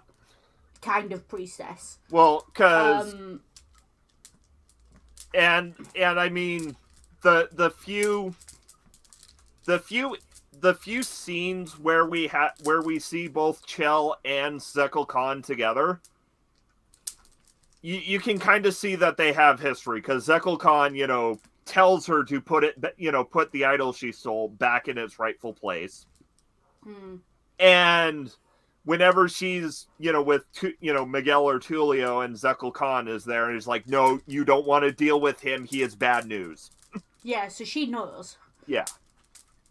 She knows exactly who and what Zekel Khan is. And this is something that I pegged watching it this time that I missed as a kid. Yeah. The mayor pegs them very quickly as well. Oh, yeah. Like, he has them pegged right from the off. Yeah. But he has decided that their usefulness as figureheads in order to get rid of Zekel Khan is more important than the fact that they're not actual gods. And he's decided he's the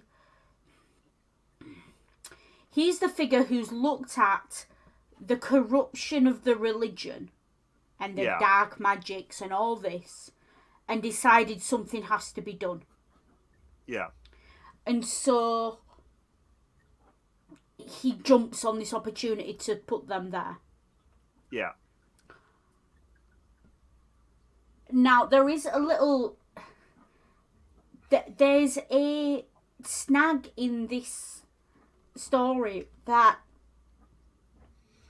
there's plenty of gold for them to find, and I tell you exactly where, if I was to write a sequel or a fan fiction of this movie, where I would pick it up.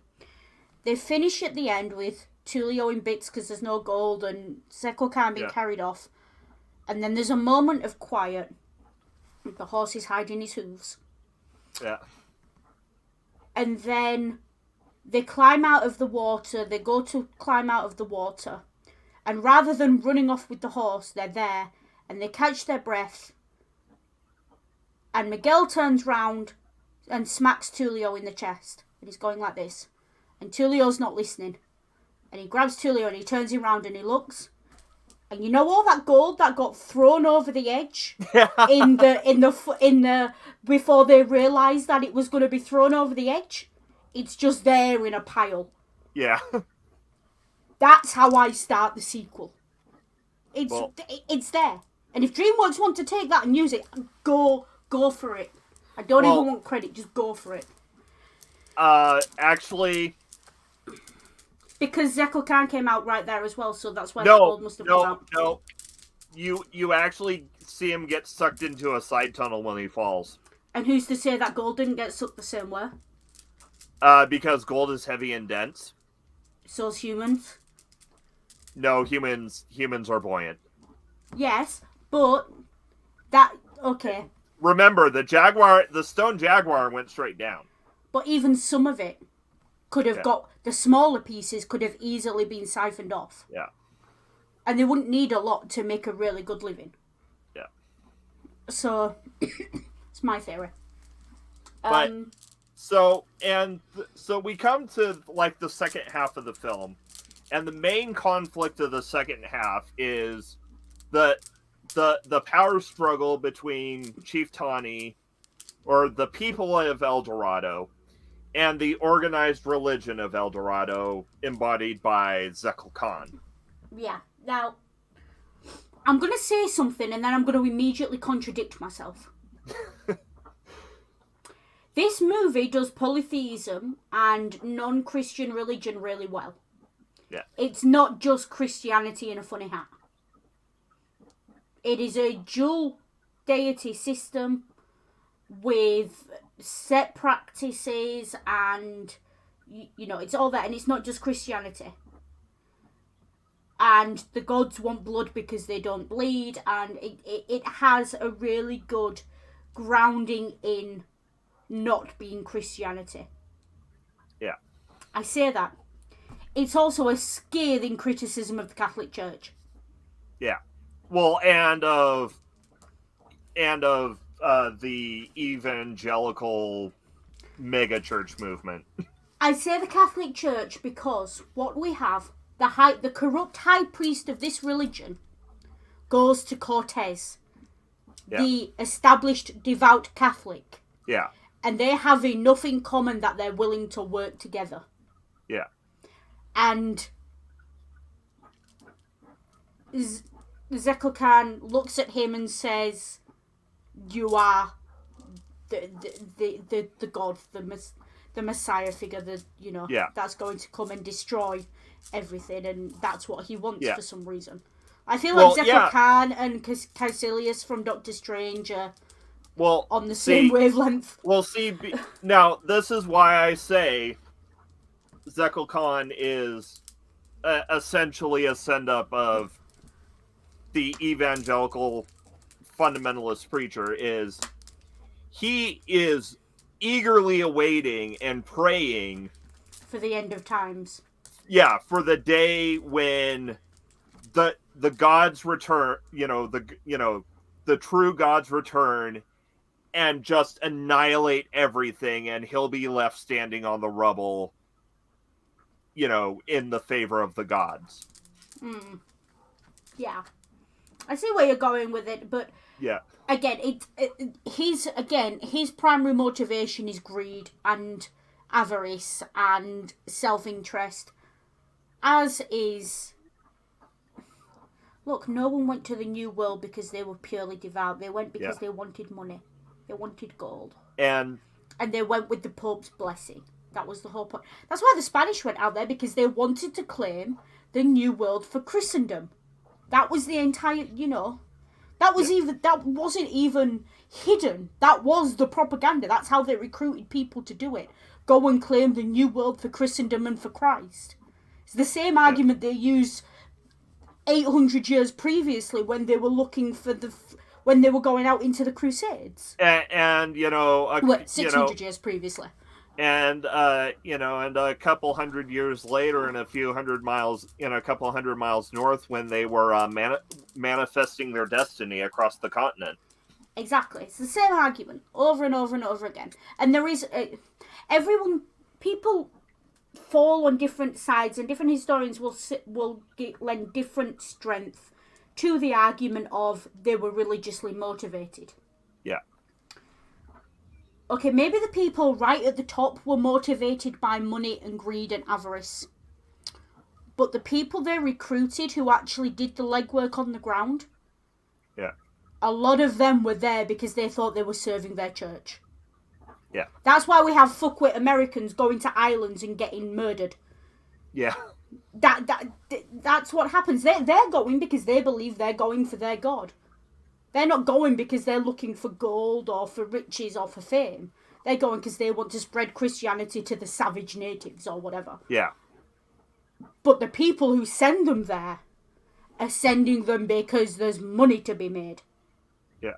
And that's the rich-poor divide there. Yeah. As with most wars. Blood for oil, but the blood's always the blood of the poor people. The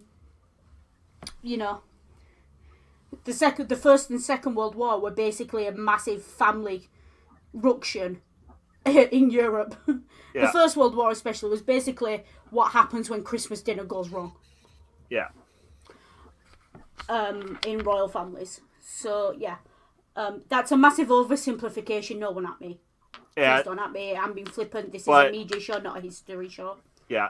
So, well, and also a, it is also a something of a, subversion of Disney to have Chief Tawny so worldly and and smart, because look at the non-protagonist authority figure in Disney Renaissance movies. Yeah, and I am gonna say, right, Chief Tawny and Zekel Khan are interesting because they represent two different kinds of intelligence. Yeah. Zekel Khan is the academic. Yeah. He is the ambitious academic with motive and who wants power, and power for its own sake. Yeah. And uses that to get it. Zekel Khan is the very classic wise elder statesman. It takes a wise man to act the fool, and Chief, sorry, not Zekel Khan, the Chief, Yeah. knows how to, in a sense, act the fool. He doesn't act the fool as clowning, but we see him interacting with children. He's soft, he's friendly. Yeah. He's kind. Above all else, he's kind, and he's truly kind. He's not polite. He's not nice. Both of which are fundamentally just not truthful characteristics of people. To be polite and to be nice, I don't take those as compliments if someone tells me those things, because they're calling me a liar. And kindness sometimes requires a touch of cruelty, but the Chief is fundamentally kind and he cares about his people, and that's the fundamental difference between him and the High Priest. Well, and that is why you could say that he essentially courts Miguel, because he sees that Miguel cares as well. Yeah, he sees that Miguel is the kind of person who jumps off the ship to rescue a horse. Because he sees Miguel interacting with the people. And sees Miguel's love for the world and wonder at the world he's in. And so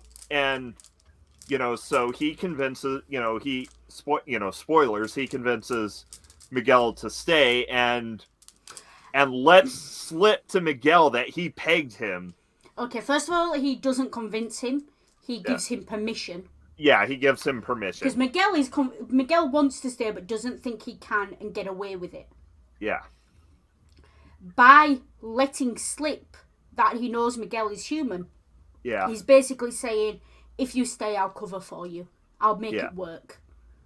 Yeah. You're not in any trouble, we'll make it work. Because you've done for us already. You've stopped the human sacrifices. You've defanged the High Priest. Or to put it another way, and again, my ex-Catholicism showing here. The Chief will pick a fig on the Sabbath. Yeah. Because the Sabbath is for man, not for gods. And that's the difference. He cares about the men, not the...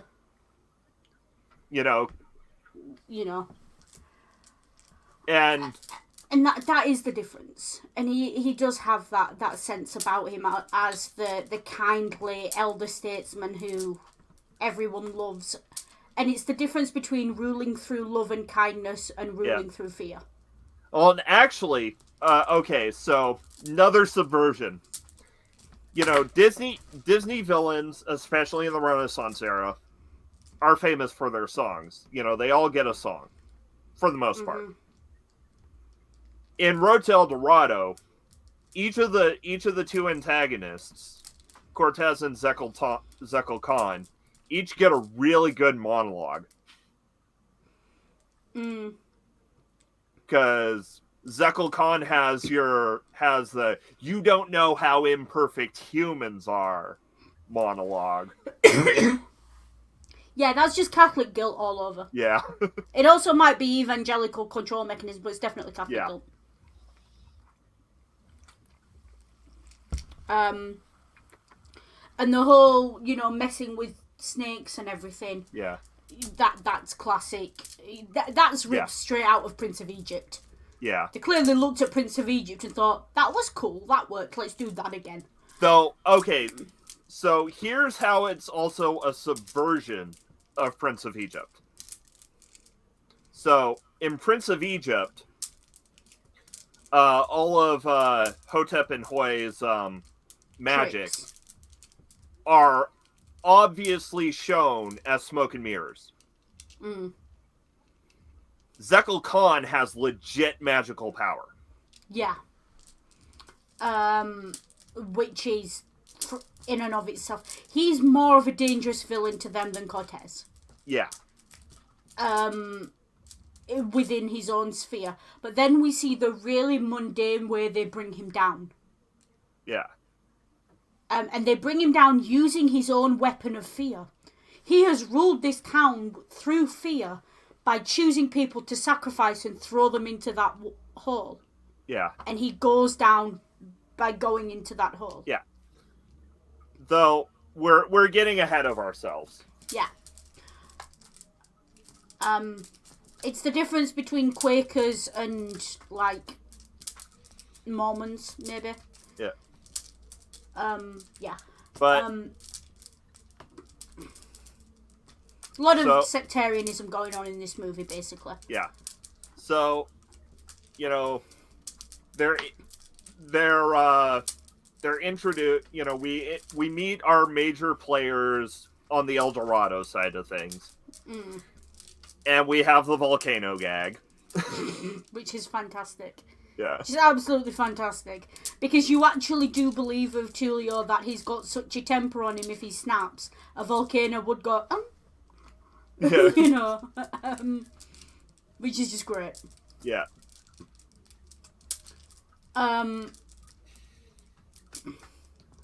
It's just good timing and all the rest of it.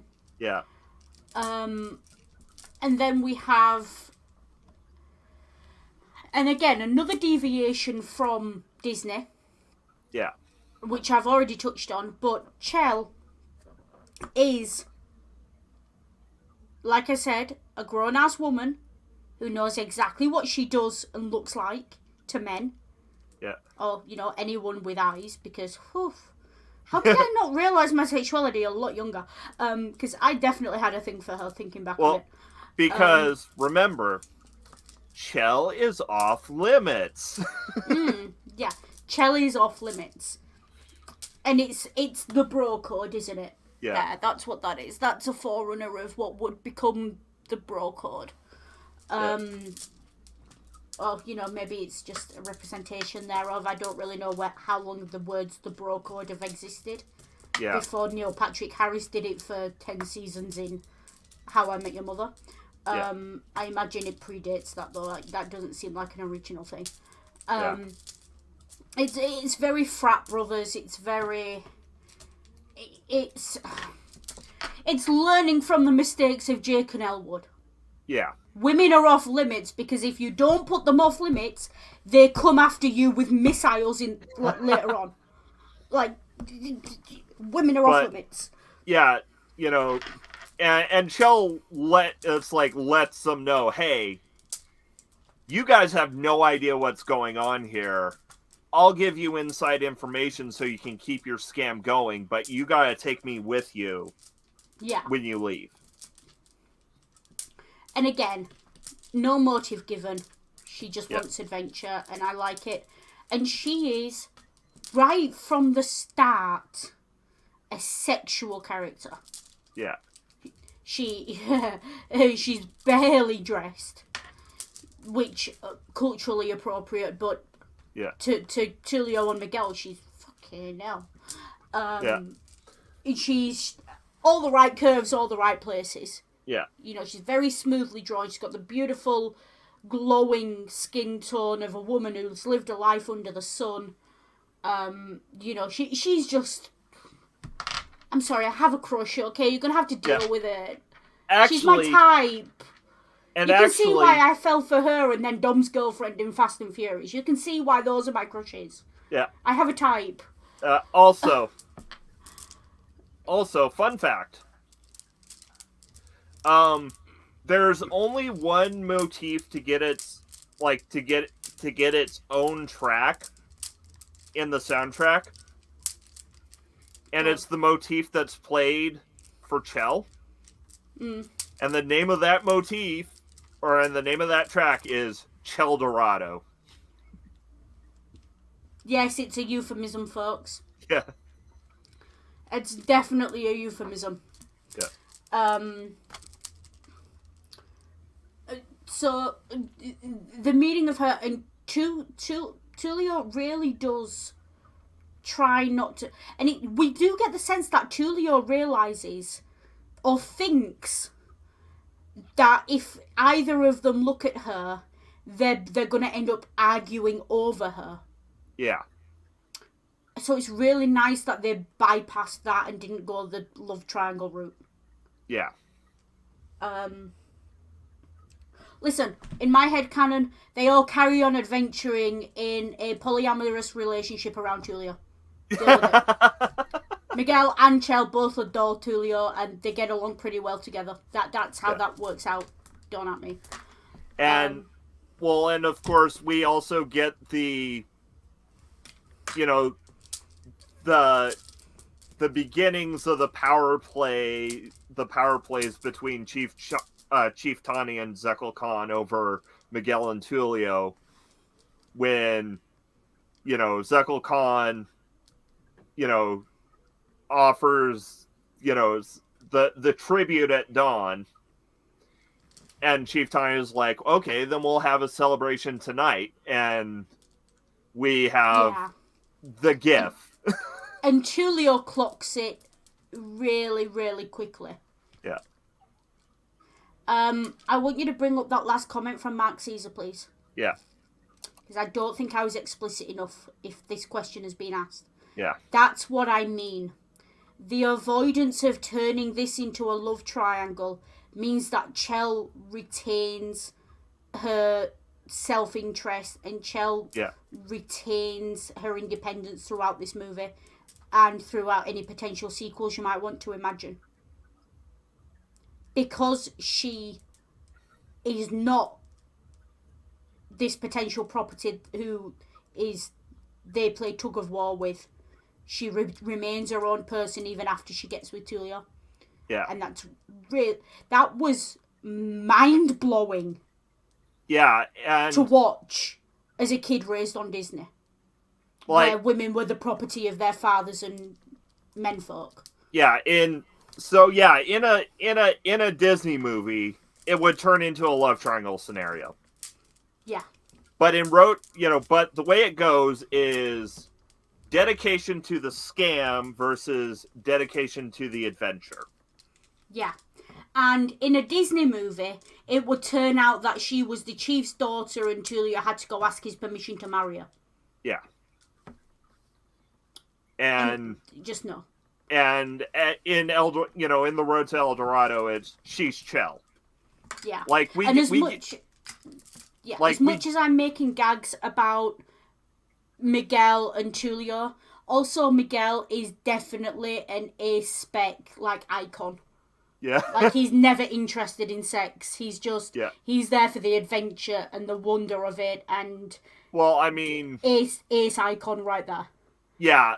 And even his little purr that he does for Chell, it could arguably just be the admiring a fine painting.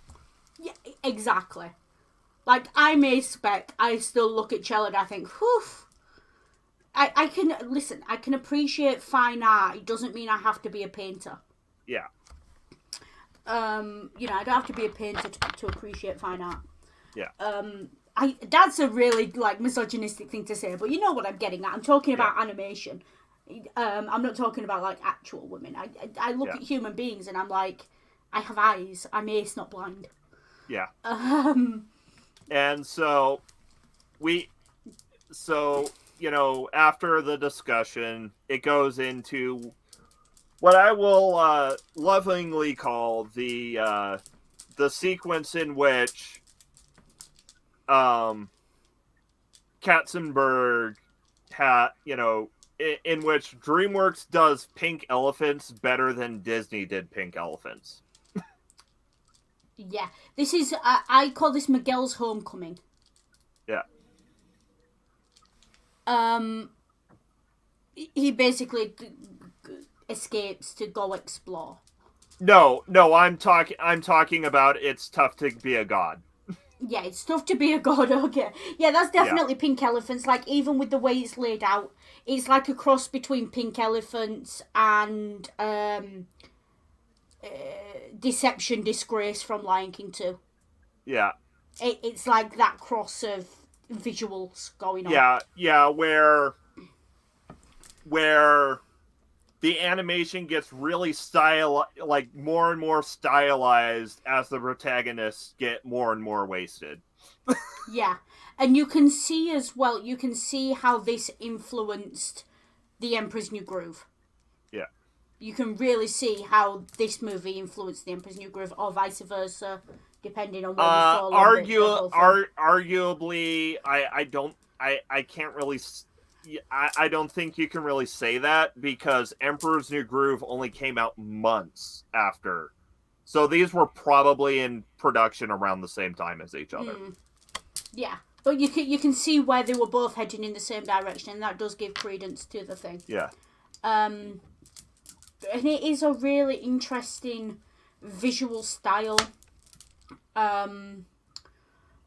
And that's a style that we're only now beginning to see in films, where the cinematography is reflective of the protagonist's mental state. Yeah. And when we see it in films, we go mad for it. Yeah. We talked about Another Round a couple of months ago, and how that film, the more drunk they get, the more the camera sweeps and arcs, and you feel drunk watching it because it follows those same paths. So basically what we're saying is there must have been some good stuff in what they were drinking, because there are all kinds of wacky colors and it gets all stylized Olmec and... Yeah, it's an LSD trip. Yeah. It is. And it's an LSD trip in the best possible animation way. Yeah. It's up there with World of Pure Imagination, with the Doctor's regenerations. It's that kind of really bright, colourful kaleidoscope going on. Yeah. And it's beautiful to look at. It really is just gorgeous. It's Van Gogh's Starry Night, and it's all of that brought together. And the different shades of gold, so it's not just boring to look at. And the reds in there, really deep, saturated reds. Yeah. And just beautiful, really gorgeous. And also, I love how at the beginning we see both Chief Tawny and Miguel and Tulio psyching themselves up for this. Yeah. And we see them separately, yeah. Well, or rather, Miguel and Tulio are psyching themselves up. Chief Tawny is psyching the people up. It's like, get out there and act godly, and then big smiles, like you mean it. Yeah. And it is really, it shows, and this is why I think the mayor is so much more forgiving of the lie, because he knows that it's all, to an extent, a performance. Yeah. And that's why he's willing to keep Miguel there, and because Miguel's useful. Yeah. But he's willing to pay Miguel back for his usefulness by allowing him to stay. Because he sees that Miguel, while initially motivated by greed, fundamentally is looking for he's looking for beauty. He appreciates beauty. Tulio wants gold. What Miguel really wants is beauty. He's the soul of an artist, basically, is what's going on with Miguel. Yeah. And I really do like Miguel as a character. He's a really just sweet bloke. I don't has heart's in the right place. You know, he's a Robin Hood type character. He's flawed, but he is fundamentally good and kind and decent and good to animals, and wants the best for his friend and isn't willing to risk his friendship over a woman, and all this amazing, you know, these things that in any other character, if you met someone like Miguel in real life, he's the guy you want to sit down and have a drink with. Yeah. And you know, I said it before when we were talking about Trailway Blaze, but I'll say it again for right now. It's Tough to Be a God is the best track in the film as is. And it's also the only track that's, you know, performed by the cast. Just saying. I reiterate, if you're going to try and do Neil Diamond, don't employ Elton John. Yeah. So do we want to talk about Xibalba? Xibalba's interesting. I know sweet FA about Aztec religion. Yeah. Xibalba is an interesting take on an afterlife, on a god world. Yeah. On a spirit world or shadow realm, whatever you want to call it. Yeah. I have no idea whether it's based in any like existing mythos or anything like that. Yeah. You probably know better than I do at this point. So what little I know, the name is lifted from, you know, from the actual. It might have been Mayan, like a Mesoamerican afterlife. Yeah. Though Mayan the Aztecs throwing the it, though the throwing the gold, you know, into the whirlpool is actually a bit of a nod to to where the legend of El Dorado actually came from. Yeah, because I've heard this one. This is basically when the conquistadors arrived, they saw the locals throwing gold into the river and said they have so much of it, they're throwing it away. There must be entire cities made of gold. Yeah. Not realizing that gold is plentiful, but also is a pretty useless metal. Yeah. Like, you can't really... It's physically... You can try and build buildings from it, but they're not really going to stand under the pressures of earthquakes and the kind of extreme weather you see in South America. Yeah. You know, it's decorative more than anything else. And it's the case of, well, if they're throwing it away, they must have so much of it, there must be entire cities of it. Yeah.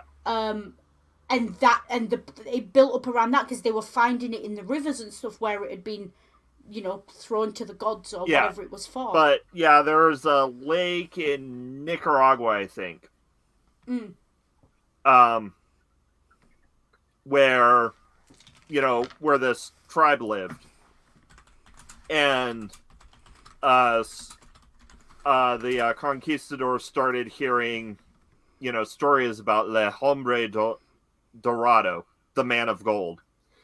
And when a new chief got, like, you know, coronated, essentially, what they do is they cover him in gold and he'd jump into the lake as a sort of like fertility sort of thing. Mm-hmm. And that's basically the seed from that the legend of El Dorado came from. Yeah. Exactly as Rain put there. When you don't grant it artificial social value, gold is really only useful for decoration. It is. In the modern day, it's useful in some electronic components. But even then, it's not. Copper is more valuable, really. Going forward into the future, here's a tip: don't invest in gold, invest in copper. We're running out of copper and we need it. Pro tip. Yeah. You get everything on this channel, folks. Yeah. And of course, Chell, you know, saves the day. Because, once again, she understands how things work, religiously speaking, while Miguel and Tulio don't, since, they're from Spain. Yeah. And at this point, we still... The chief is still playing the fool. Yeah. I think he knows exactly what's gone on there. Yeah. He's pegged them by this point. Yeah. He saw them get drunk the night before, and he's pegged them by now, and so he goes along with what she says. Yeah, especially after, especially seeing the absolute dejection On Tulio, as Tulio is watching them just throw the gold into the whirlpool. Yeah. And so he calls it off. And I think that's the moment where, if he had any doubts that they weren't gods, that's the moment that seals it for him. And he catches that. The next bit with the human sacrifice is when he really, I think, realizes these are people he can work with. Well, see, there's the first one which is before the gold. Yeah. Because the stars weren't right for that one. Yeah, the thing is, there's no mention of stars. They're the ones who mention stars, and stars is a very Western concept. Yeah. So I think he clocked it for that. And there is record of South American prehistorical religions making human sacrifices. Yeah. What I really liked about this one is it was historically accurate almost to a fault in the way it was done. Yeah. This human sacrifice is tied up. He's clearly being drugged up. Yeah. If you look at him, he's swaying, he's out of it. Miguel has to hold him up. And he's clearly being drugged. That definitely is a thing that has been done in various cultures when humans don't go to their deaths without fighting back. Yeah. It's not a thing that happens. He's drugged up. And there have been found in riverbeds in India, in South America. There have been found remains. Yeah.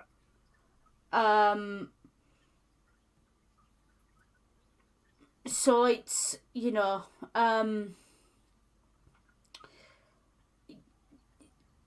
it's really interestingly done, and it's quite clearly done in that way because they're trying to say human sacrifice is wrong. Yeah. And it is. Objectively, it is. Objectively, yeah. It's gross, it's wrong, it's killing for the sake of what? And we've developed as a culture since then.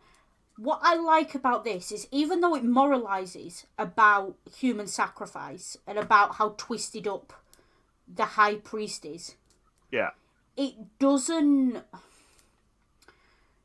It moralizes about right and wrong, but it doesn't say because Western culture is better.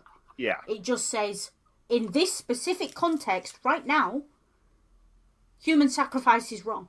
It doesn't say, because we come from Spain and we're Catholic and we believe in the sanctity of life. None of that happens. Miguel and Julia are very secular characters. And it is really important that is the way that's presented, because it's not preaching religion. It is just right is right and wrong is wrong. And you can talk about moral absolutism all you like. What's right is right and what's wrong is wrong.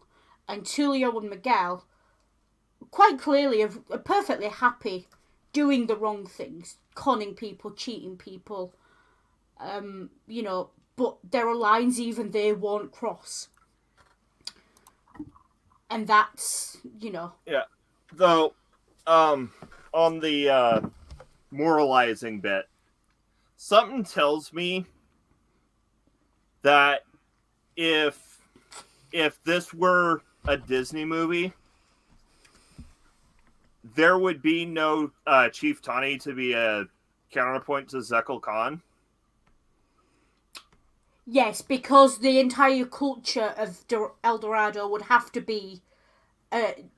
it's the town of many hats, isn't it? Yeah. It's like, every Vulcan has no emotion, that they're all the same. Yeah. And it's that shorthand for an alien culture. And, also, Disney really likes its moralizing. Yeah. You threw off the Emperor's Groove. Yeah. So, but, and I'll put a pin on the sacrifice bit, because there's a really interesting power play I noticed on rewatching that, it's a really interesting and somewhat subtle one I noticed when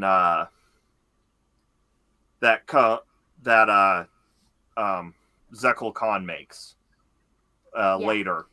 Mm. And I'll pull that pin when we get to that. Yeah. So we have this, and then they retire back to the temple. Yeah. And it's really interesting that they don't have an audience with the chief.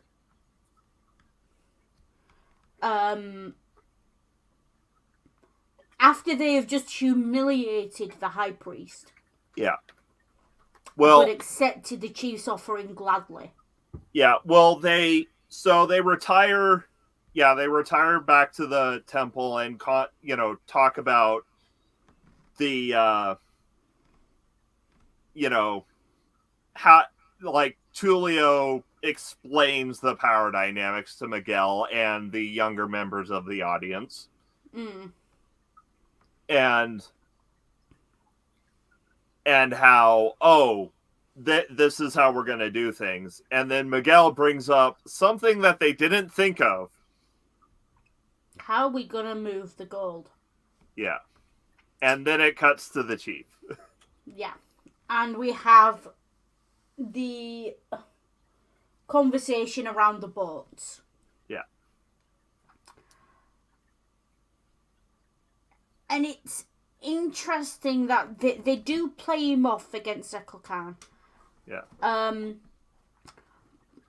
And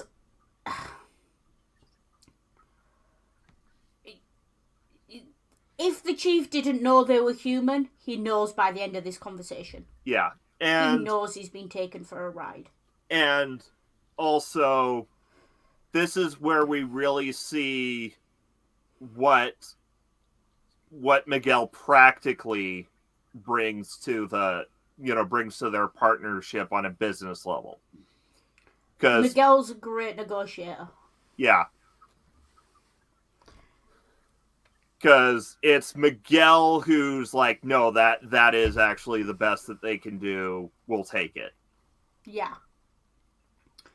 And the thing is, I don't think they ever had any intention of going to the high priest to get an offer. Yeah. They didn't want the high priest working for them in that way. Yeah. They knew, I think, that they'd already pissed on their chips with him, humiliated him, and they weren't going to get anywhere with him. Yeah. He could have, given the power of the dark magic we see him perform later. Yeah. He could have whipped them up a boat in 3 hours. Yeah. But they want it done in a human way.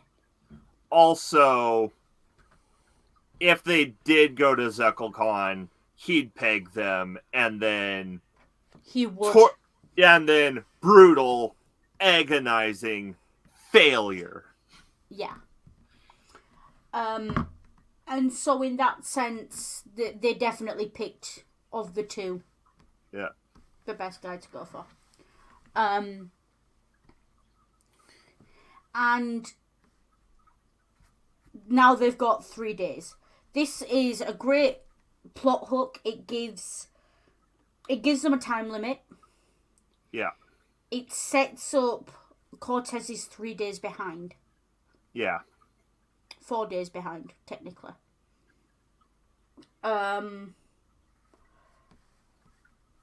So it does set them up really nicely. It gives them a time limit. And then we see the first signs of the little voice coming to fruition. First of all, someone give Tulio a drink.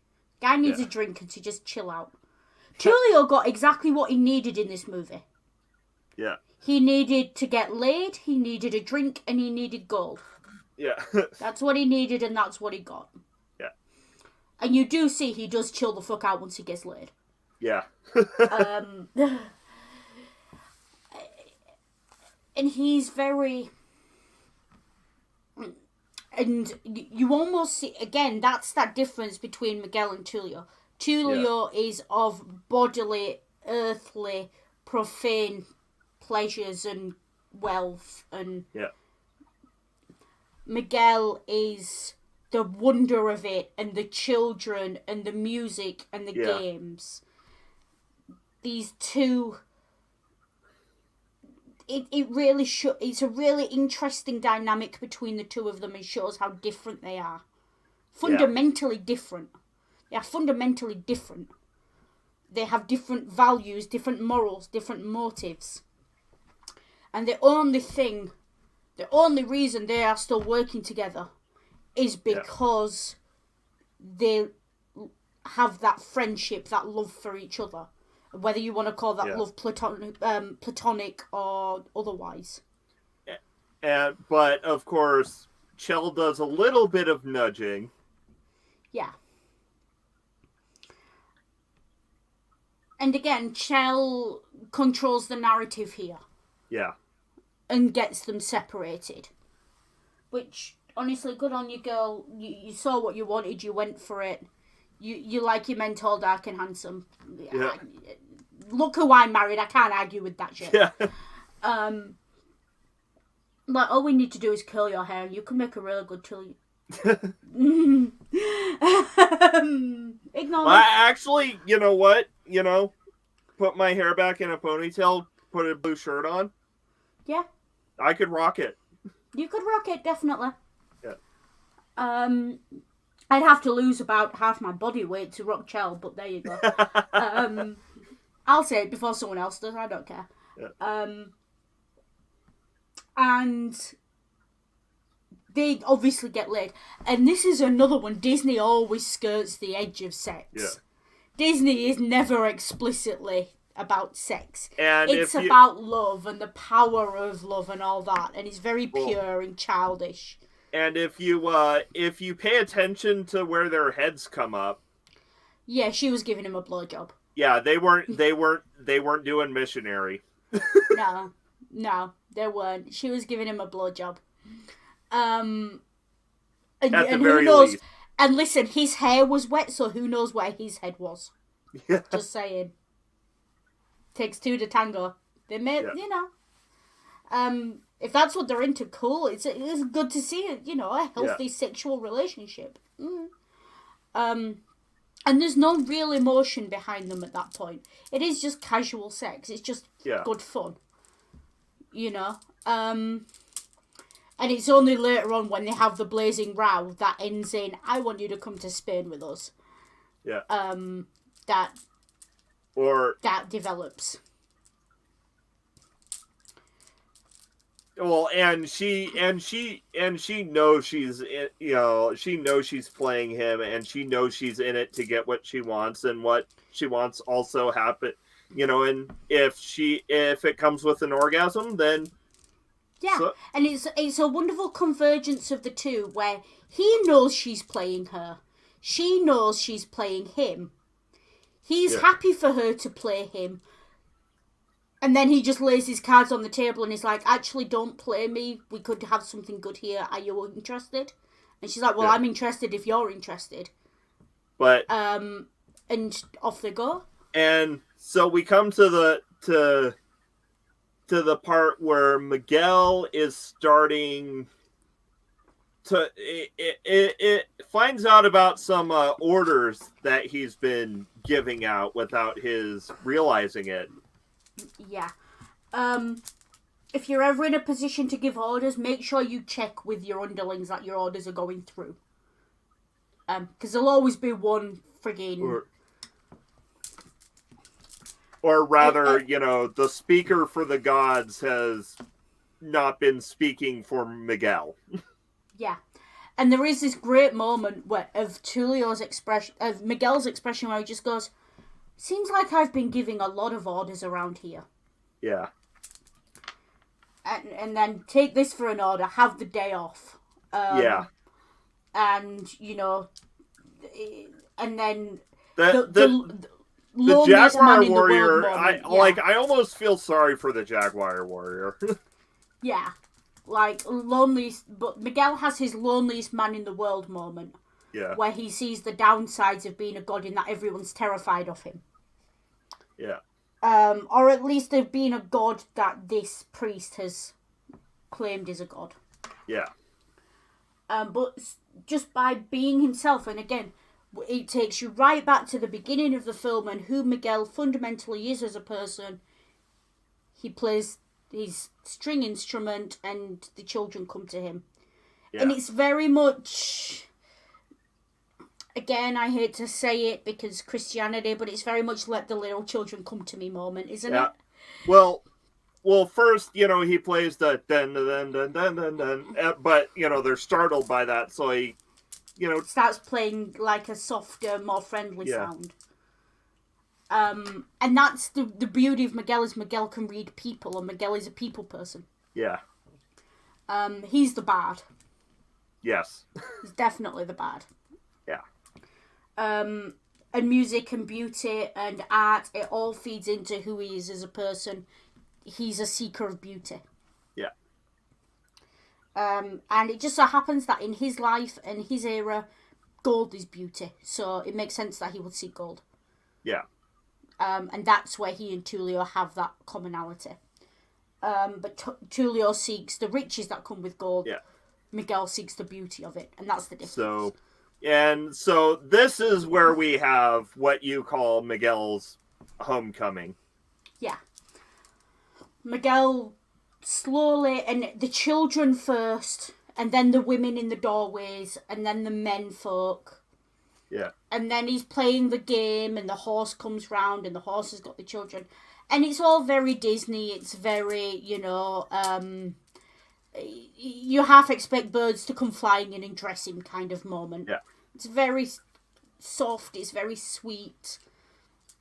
And you can see the influence of Disney on it. You can also see how he is very much... It's a different style. It is that Hercules style of coming into a town and the children running up to him. We see it in those offbeat Disney films. Yeah. And there's this whole thing of children and animals know when a person is a good person. Children and animals like you, I like you kind of thing. Yeah. And that's what's going on with Miguel. And of course, Tulio, who later on when they argue about it, Tulio thinks Miguel's gone out on a power trip. Yeah, you're buying your own Because that's what Tulio con. would do. Yeah, that's what Tulio would do. Tulio would go out on a power trip. Whereas Miguel went out and he wasn't looking for a power trip, he was looking for beauty. Yeah. And to explore. And Tulio mistakes Miguel for himself. Yeah. But Miguel comes into his own. And he slaps the high priest down hard. Okay, so it cuts back to Zekel Khan confronting Tulio because, he doesn't like the fact that Miguel's out there amongst the populace, and neither does Tulio. Mm. And this is where we have the Catholic guilt speech. Yeah.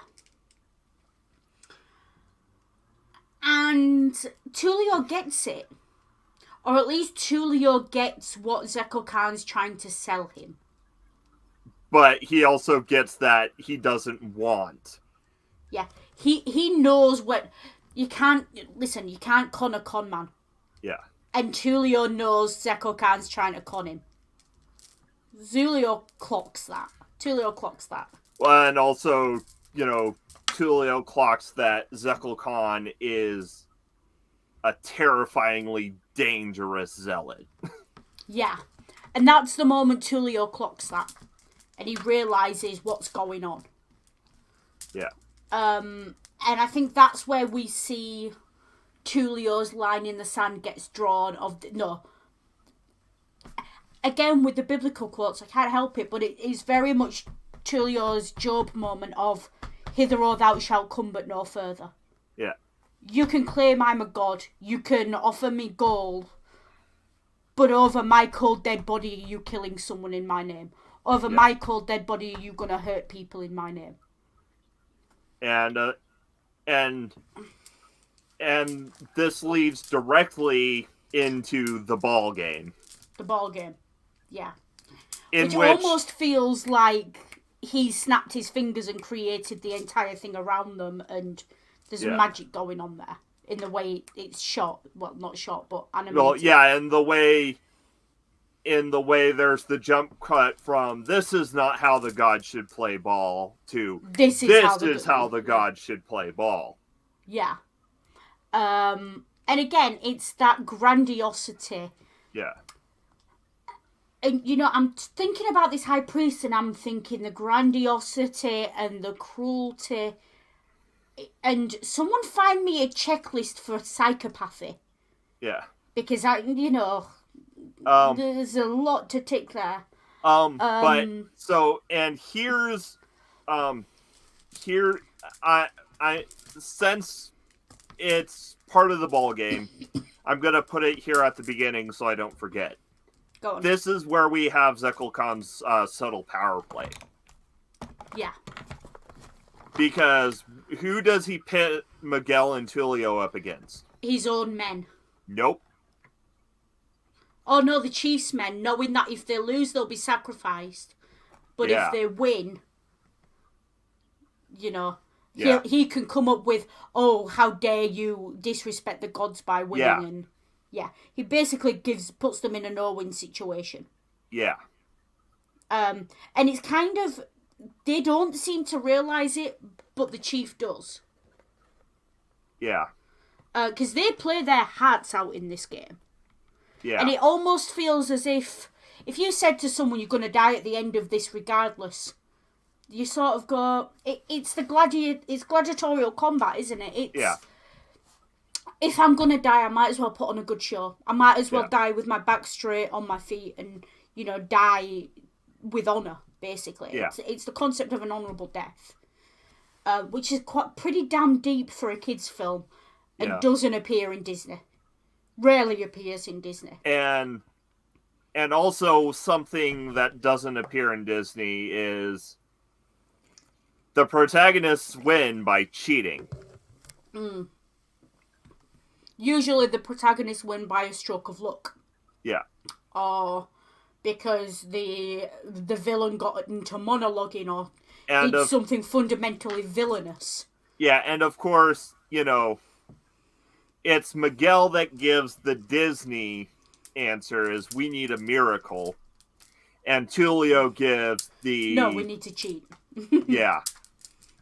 And Shell, who provides the actual... And of course, here is where the armadillo makes its only impact in the plot. Yeah. Though I like to think they took it with them at the end. Yeah. Like a little mascot. Yeah. Riding along on top of Altivo's head. Yeah. Bouncing along as they ride. Yeah.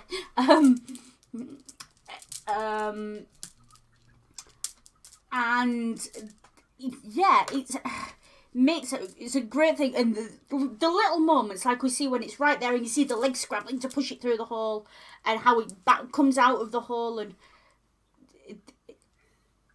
to the people who believe in the gods, it looks like the gods are using magic to win. Yeah. To those who know the cheat, it's quite obviously an animal. Yeah.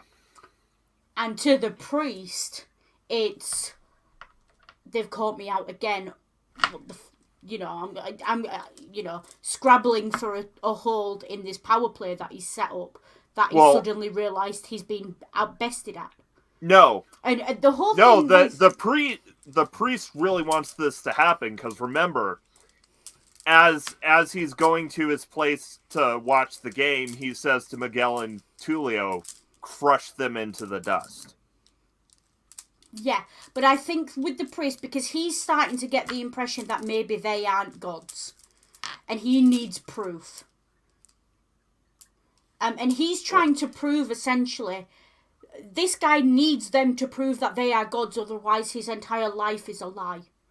Yeah. He's a zealot in that sense. And that's why it's so important to him that they win.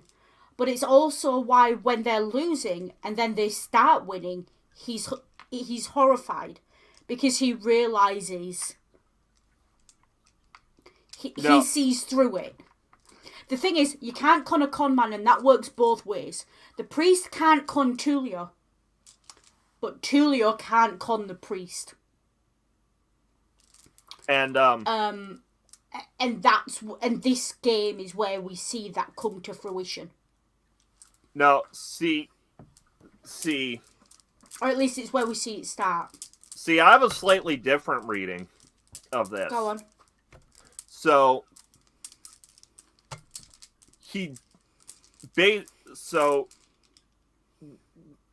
Zekel Khan doesn't peg Miguel and Tulio until he sees the blood. And then he snaps and is like, okay, I'm not getting these false gods aren't going to give me my apocalypse. I'll do it myself. Yes, but he also is, again, he's constantly looking for them to prove that they are the gods. Yeah. Because he needs that proof. He is the doubting Thomas in this situation. He doesn't recognise their symbolic value. They have to literally be destructive gods who thirst for blood and want to kill everything. Because that's what he's dedicated his life to. And of course, that is also the other, the big difference between Chief Tani and Zekel Khan. I reiterate, Zekel Khan is a psychopath who, he's the worst kind of psychopath. Like, even the thing of, when the game's over and it's, we shall sacrifice them to your honour, would you like to absorb them whole or take the piece?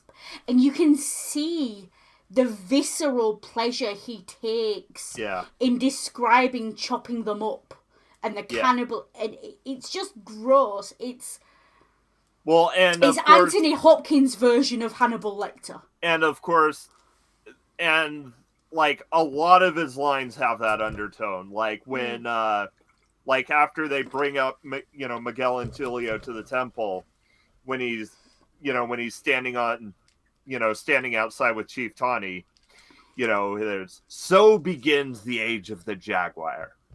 Happy New Year. And I will say, the only Disney villain throughout the whole of Disney who comes close to that level of psychopathy and utter disregard for humanity and pleasure taken in the idea of cannibalism and violence is Scar. Yeah.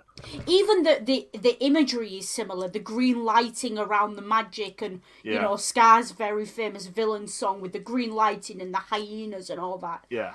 It's got, you can see bits of it in Zekel Khan's magic moment of, the potion and all the rest of it. Yeah. And of course, really, And of course, what does Zekel Khan animate to bring about his apocalypse? A jaguar. Yeah. A big cat. Yes.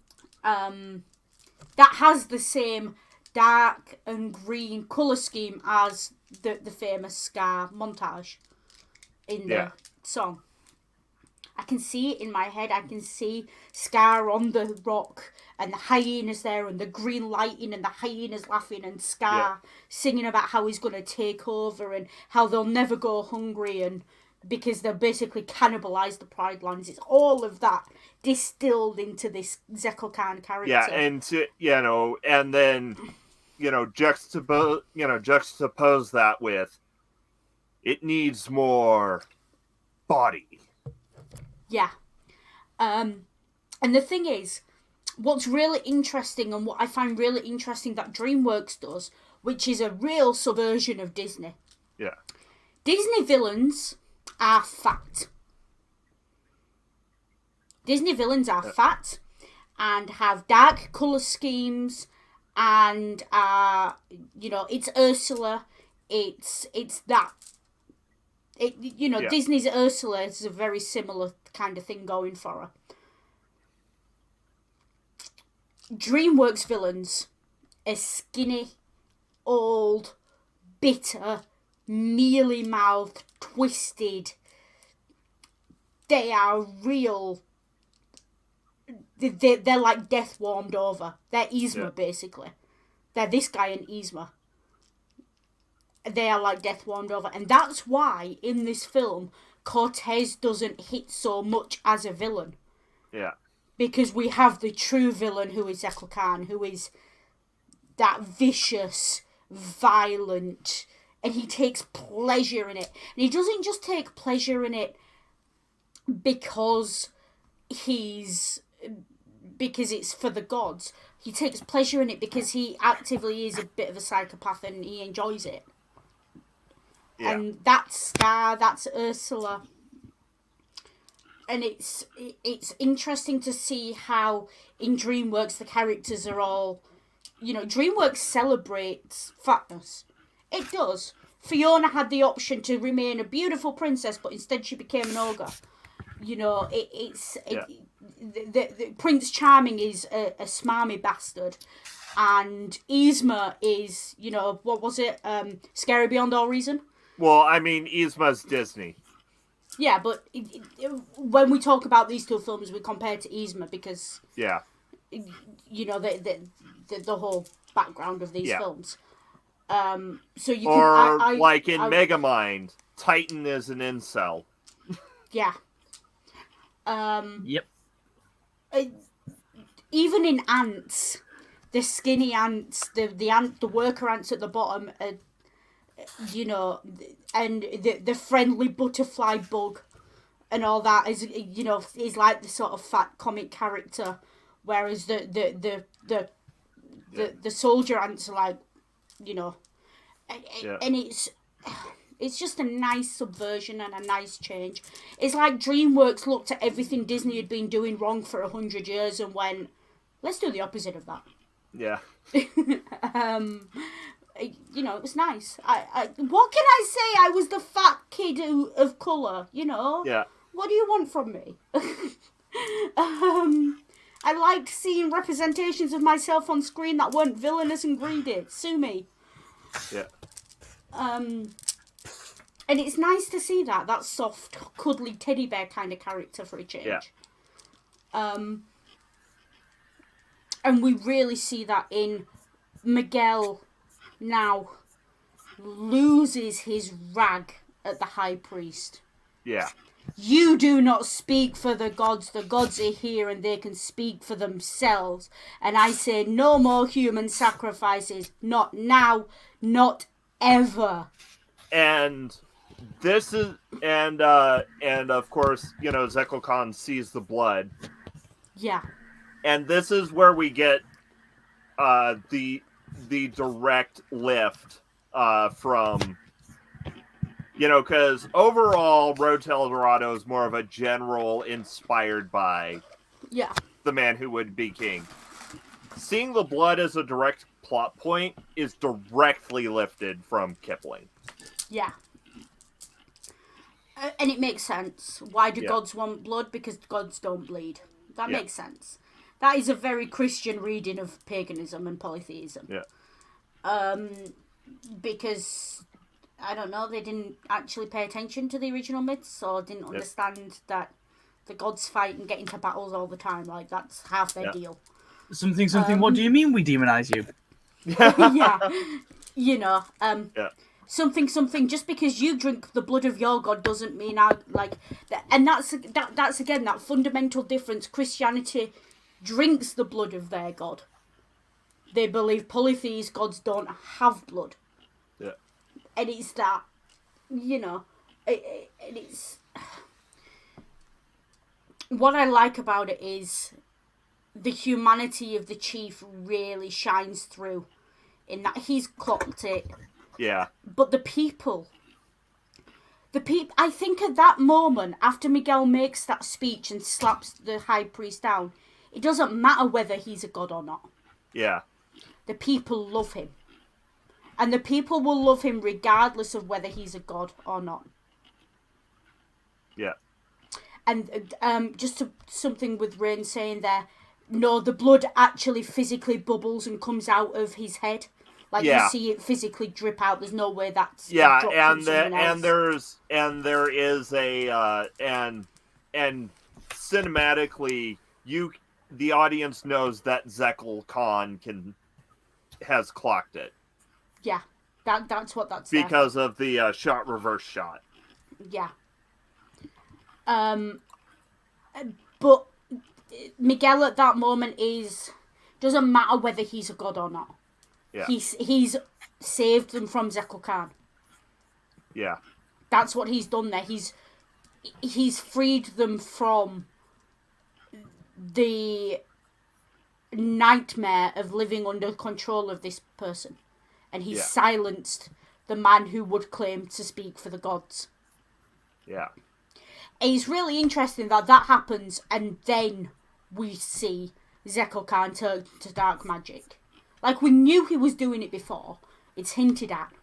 But it's only when he's actually slapped down that he turns to dark magic. Because he realises that even though if he has to go in a fair fight against Tulio and Miguel, he's lost.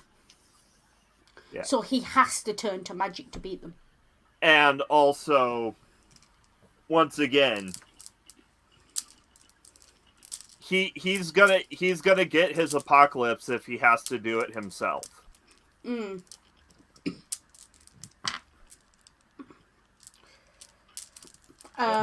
Yes, they could have very easily said, "Oh, that was a splash of blood from somewhere else."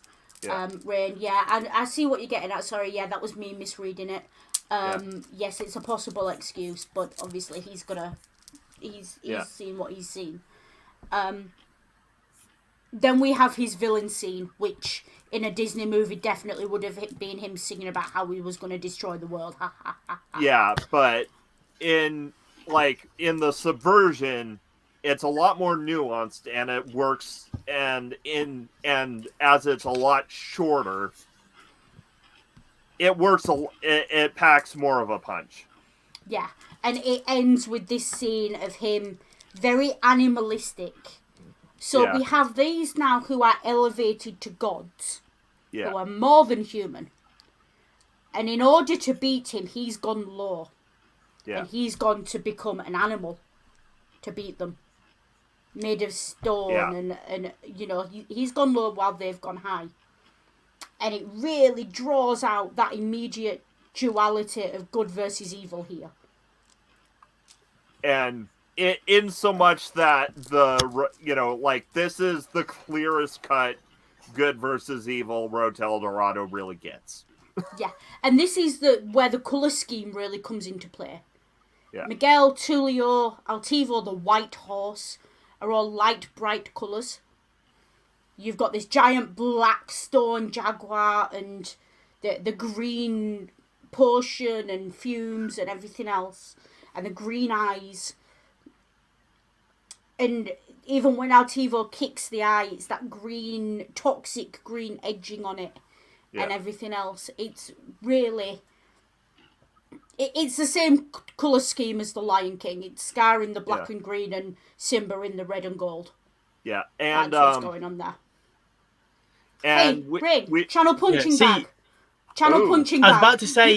I was about to say that has continued to be a theme in certain medias. Yes. Yeah. Well, I mean, to be fair, actually, I'm gonna say this.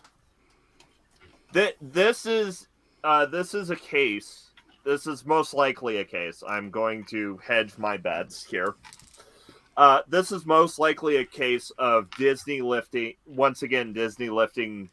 from another artistic medium. Yeah. Specifically, the comic book. Yeah. Because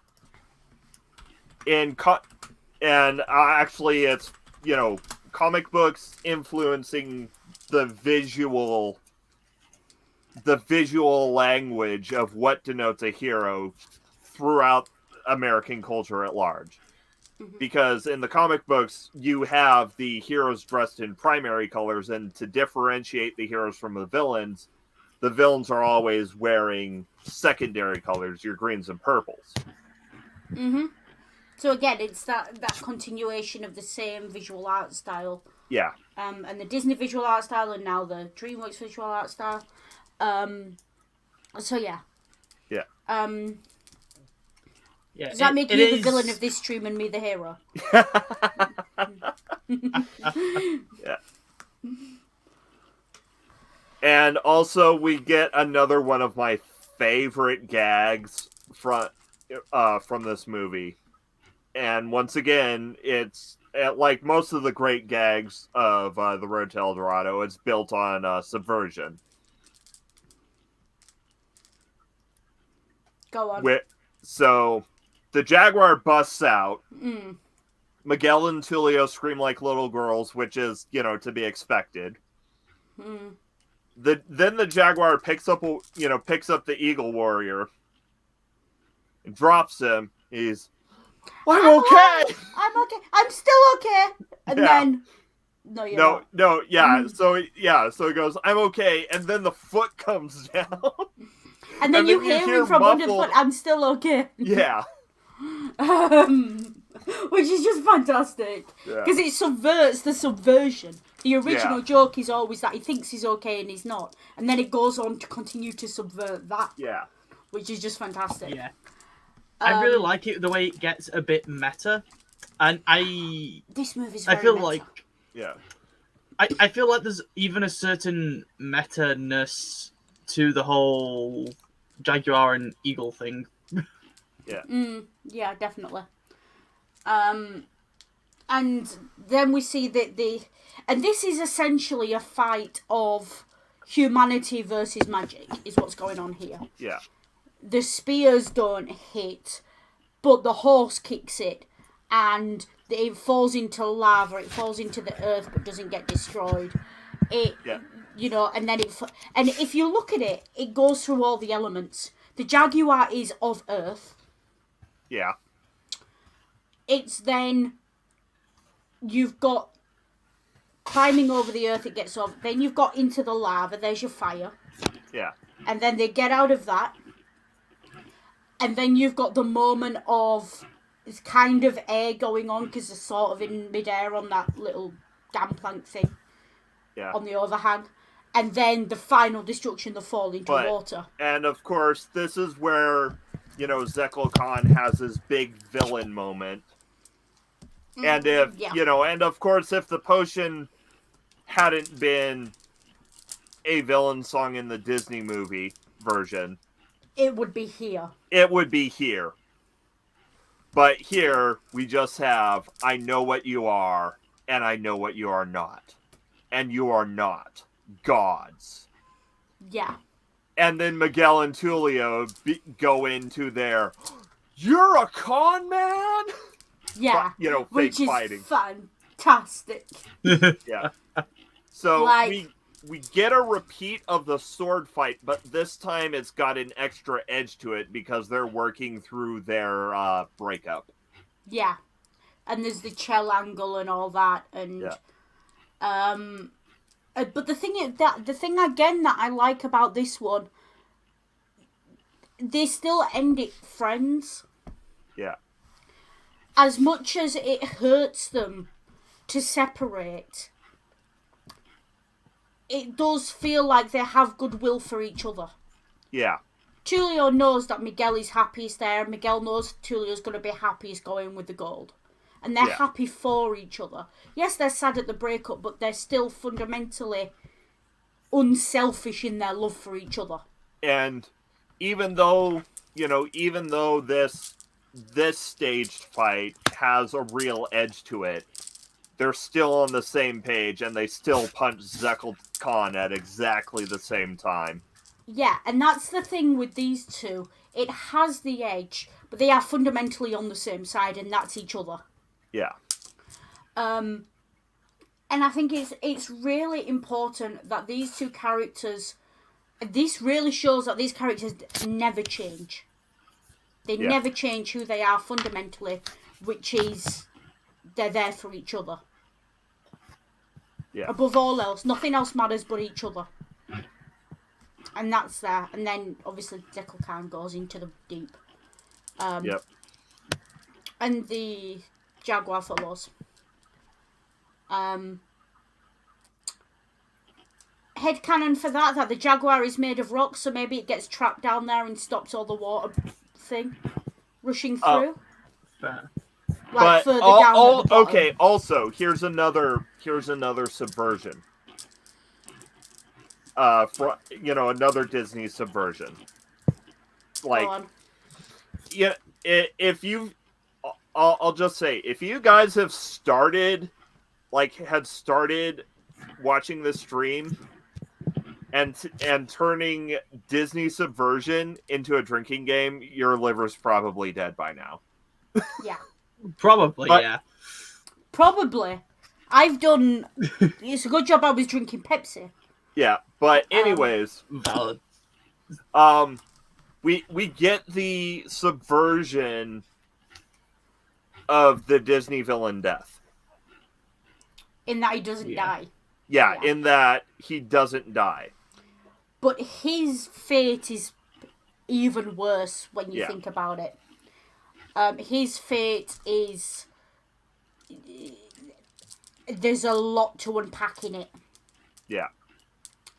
And I feel... and when we get there, I feel slightly dirty about being happy about his outcome. When you realise what his outcome's going to be. Yeah, so... once again, my thesis statement for my reading of this movie is The Road to El Dorado is a complete and total subversion and inversion of the Disney Renaissance formula. Yeah.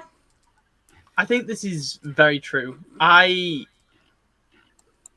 feel like something that would have been like not a subversion but would have been a fun addition, and I didn't show up early enough to bring it up when it was relevant, but if Zekel Khan had been played by Jeremy Irons. Oh. I feel like in the live action remake, that's how that shit goes down. Yeah. That part is Jeremy Irons in the live action remake. Yeah.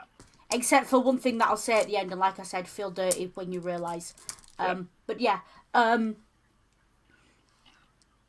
We have the Zekel Khan surviving, and they think it's all over. You know. And they start planning Tulio's leaving.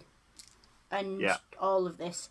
And I think at this point, the mayor's happy to let him leave with the gold, because it's frankly worthless to him. They use it for decoration. And Giulio clearly wants it all. And he's happy to let Chell go, because Chell's her own woman and she can do as she pleases. Yeah. And he's grateful for getting rid of Zekel Khan. And I think that's what that is. That the chief letting them go is gratitude for getting rid of Zekel Khan. And of course, the scene with, Tulio and the chief on the boat. Yeah. Where, and Miguel on the boat, where Miguel's, trying to make excuses to delay because he wants to stay in El Dorado. Yeah, he's found the beauty of it and the love of it, and it's not about the gold anymore, it's about the people and everything else. And Chief Tawny's had him pegged for a while, and he knows that he can work with Miguel because their goals are aligned. They both care about the city and its people. Yeah. And this is where he's like, you can always choose your own fate. And then Miguel says, "Oh, I guess I don't need the extra rope," and To err is human. Yeah. Which is great because that's what Tulio No, said. that's what Miguel said earlier. That's what Miguel said earlier to the chief. No. To Zekel Khan. Yeah, to Zekel Khan after he's like, "Oh, I must have misread the heavens," and then Miguel says, "To err is human." Yeah. And the fact that they don't punish him, the implied to forgive is divine. Yeah. And that we see this turned where the chief says, "To err is human, but I forgive you." Yeah. And let's say no more about it. And it's not just forgiveness for the rope gag; it's forgiveness for the lies because you've done, you've helped us, regardless of what your initial motivations were or what you did. You've helped us. You've basically released us from the tyranny of Zekel Khan. Yeah. I feel like it's almost like a subversion that's common enough to the point where it could be subverted itself. The idea of like a guy who starts out being like, I have my own motivations, but ends up giving a shit at the end. Yeah. Though, to be fair, that's more Tulio. Miguel has always been in it for the experience and the adventure, and he just and he fell in love with the city. Yeah, he's in it for the love of the game, whereas Tulio's in it for the prize. Yeah. And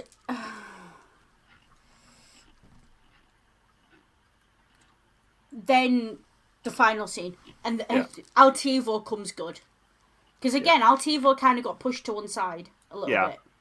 Once again, in a subversion of the animal sidekick trope. Yeah.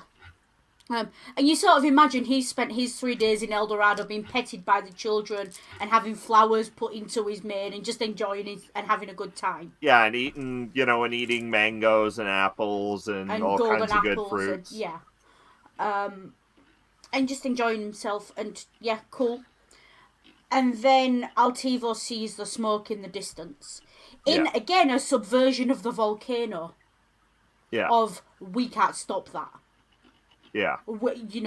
How do we stop it? And again, it's Tulio who stops it in a very human way of trying to figure it out. And then the animal sidekick again.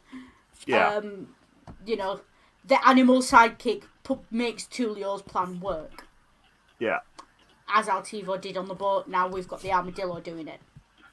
And also, yeah, okay, so you brought this up earlier with about the jaguar and the eagle. No, Sam. Sam did. Yeah, I was pointing down to Sam. So yeah, and they have this plan. They're gonna tip over the water reservoirs to make a wave to crash the boat into the pillars and seal the entrance to El Dorado. But the rope is stuck. Mm.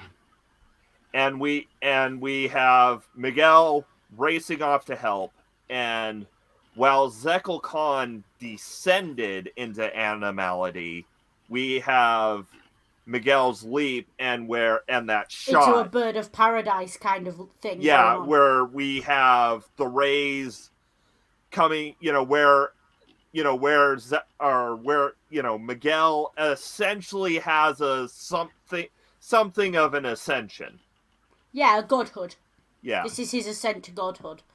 And it's very much that, and then the crash back to Earth, but it stays with him, and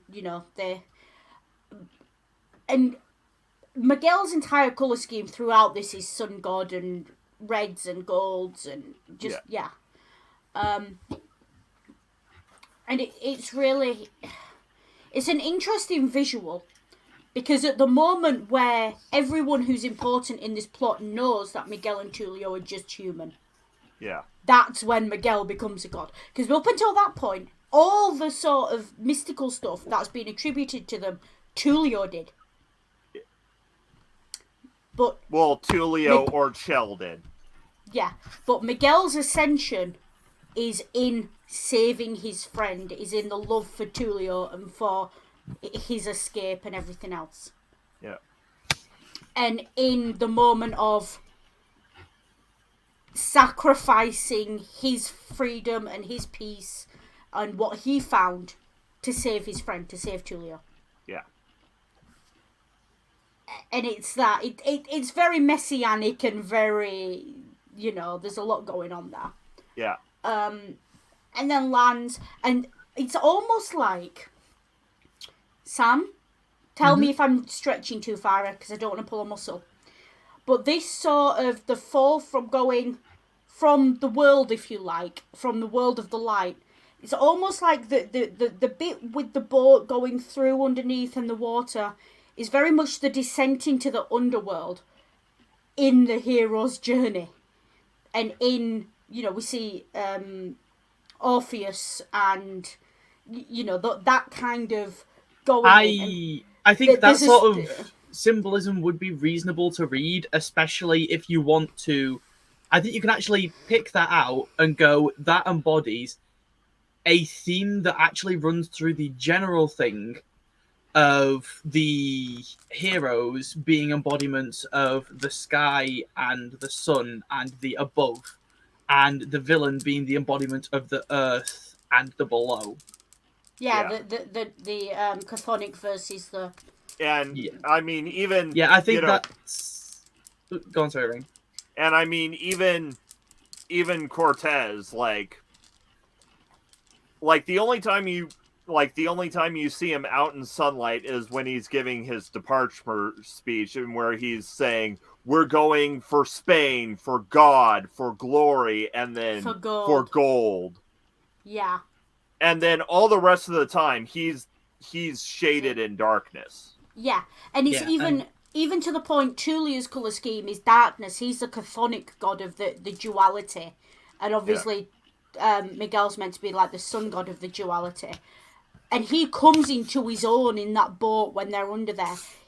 Suddenly, he can make a plan immediately. And he's on the same page as Miguel. And he doesn't have to mess around with cups and stuff and figure it out. It's there. He's coming to his own in his own environment, in that dark environment. And that, the wilds of the ocean and the chthonic deities traditionally are your deities of the sea and the earth and the underworld. And it's the duality between them. And of course, even in the power play of El Dorado as the city, you have Chief Tawny's whose informant is the Eagle Warrior, and then Zekel Khan's flunky and informant is the Jaguar Warrior.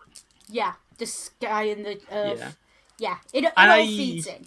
I feel like that creates like a broader thing where throughout the film there's obviously the duality of chthonic, and I forget what the opposite term is, but just the sky gods, the daylight gods.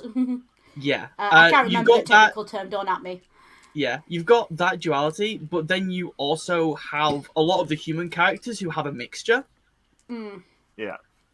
And I might be reading far too much into that, but that feels very much like humans are a mix of the negative and the positive.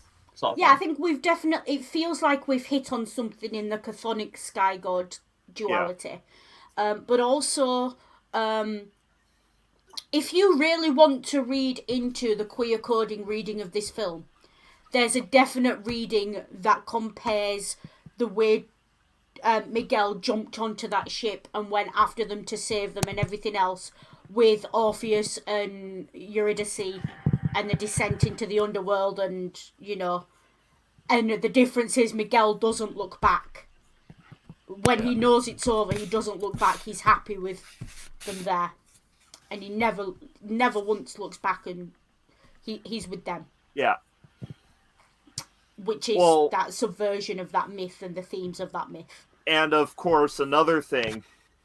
So the whole, all the humans, all the characters, except maybe Zekel Khan. I can't really find any redeeming qualities in Zekel Khan. He is... The thing is with Zekel Khan is he's brilliant. Yeah. He is utterly brilliant. He is utterly ruthless. He is utterly pure ambition. Yeah. He's everything we are told a villain should be. Yeah. His redeeming feature is his lack of incompetence. Oh, okay. Most villains are incompetent to some extent. They have to be, otherwise the hero never beats them. Yeah. He is a victim of circumstance. He does every single thing right. He doesn't monologue endlessly. Does a bit of monologuing, but not too much. He knows his power and he controls his power, and his one hematema, if you like, his one fault is his zealotry. Yeah. In that he looks up at Cortez and he sees a god. Yeah. That is his one fault. And when he looks up at Cortez, you actually see a flashback to the picture of, a war god in the book. Yeah. And there is a definite... There's something going on there, because every time he looks at Spaniards, he sees gods. Yeah. And he is punished for it. So, and that is a dig at the idea of sort of European supremacy and everything else. That is a real dig at that.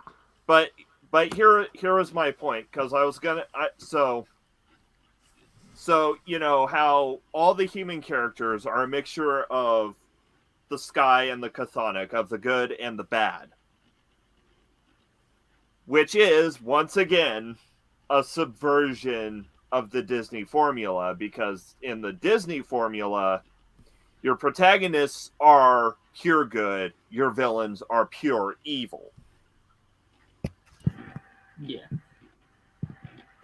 I think Zekel Khan really reminds me of like Scar from The Lion King and Grimmel from How to Train Your Dragon 3. I've been comparing him to Scar throughout this whole stream. Fair. I should have liked the party. Yeah, no, but even in the visuals and everything, he's very Scar. Yeah. I think Grimmel from How to Train Your Dragon 3 strikes me as another villain who is smart, and he's doing what he knows works. Yeah, I can't say I've seen that movie, so I don't know. So that's take your word the for only How to Train Your Dragon movie I haven't seen. Yeah. So it is really...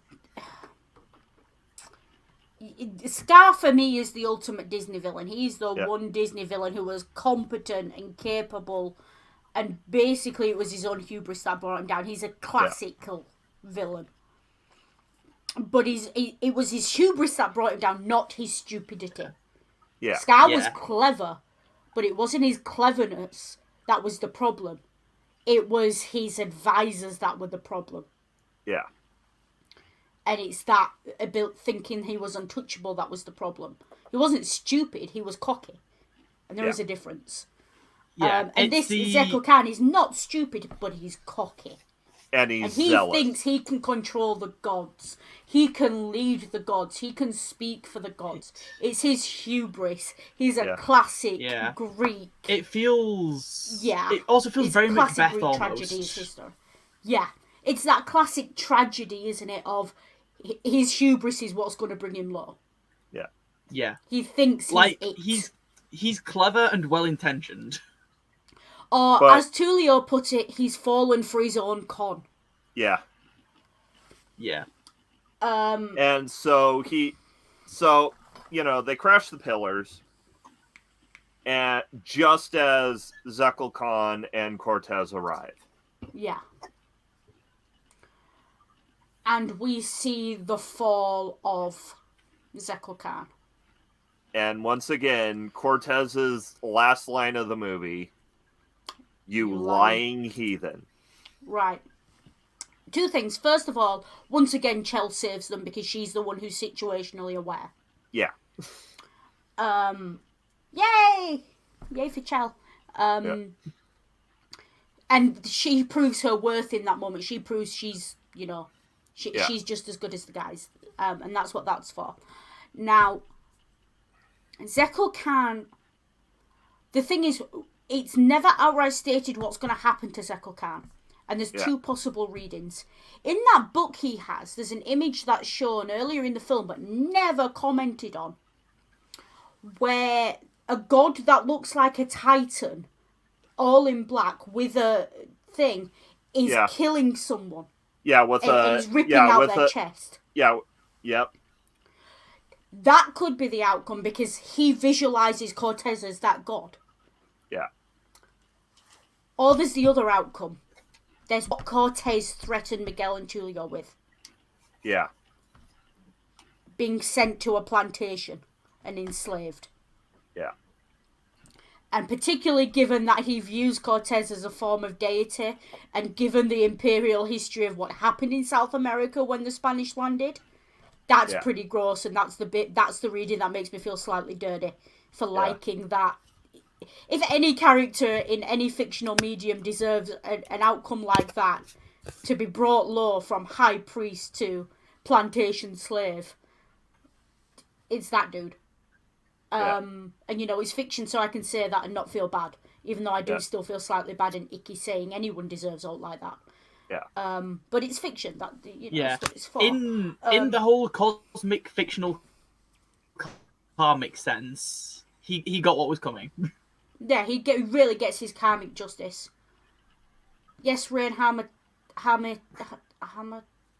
For some reason, my brain's not providing me on how to pronounce that word. Hamatia? Hamatia? Oh god. I know it's Greek, so my brain is blanking. Grateful, ultimate sin. Look it up on Perseus, the spelling's there, thanks, Ren. Yeah, it is. It's like someone's fatal flaw or the thing that is their downfall. Yeah, fatal flaw, basically, is what it... if I was going to translate that word, I'd translate it as fatal flaw or original sin. Because in the Greek Koine Bible, that word is used for original sin a lot. So, there's two possible things, whether you're looking at it from a religious or a secular point of view. But definitely in the secular point of view, it's a fatal flaw. But it can be translated as sin. I wrote an entire essay on it once, that's why I know this. And once again, we've talked about a movie for over double its runtime. Yeah, we have. So, I mean, surprisingly enough, there's a lot of good stuff to dig into in regards to the road to El Dorado. Well, it's not a straight-up Disney film, so of course there is. Yeah. So which is basically what we've been saying the whole time. Yeah, I think it's I think it's a good thing that this is the first animated movie we've covered. Yeah. On Media Musings. Yeah, for sure. It was certainly a good choice for it. Yeah. And also it does kind of tie into the whole theme of accidentally starting off accidentally having the first film of a genre be a satire. Yeah, it is very much a satire of Disney, but it's very meta of itself. It knows its own faults. It knows it fucked up making Elton John the soundtrack. That's why the nods to The Lion King are in there. Yeah. It knows certain things about itself, and it does. It's Da Vinci putting in his little things in artwork he makes for the Vatican. It's very... Yeah. You know what it's reminded me of that it's just clicked now? Yeah. Is The Princess Bride. Yeah, very much so. We made that comment earlier with the sword fights. It's basically animated Princess Bride with the sword fight. Yeah. Fair. I hate to kill you. I hate to die. You fight like my sister. I've met your sister. That's a compliment. Yeah, I fought your sister. That's a compliment. It's the same joke. Yeah. And great movie to start off Animation Month, and of course a great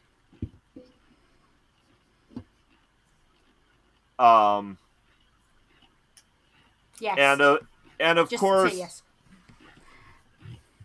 and a great movie to start off Animation Month with. Though I will say something.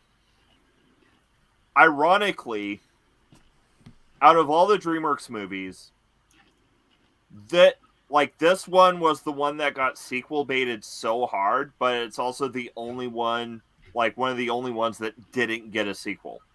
I mean, I've shared at least 4 different headcanons for where the sequel could go just on this stream. Yeah. I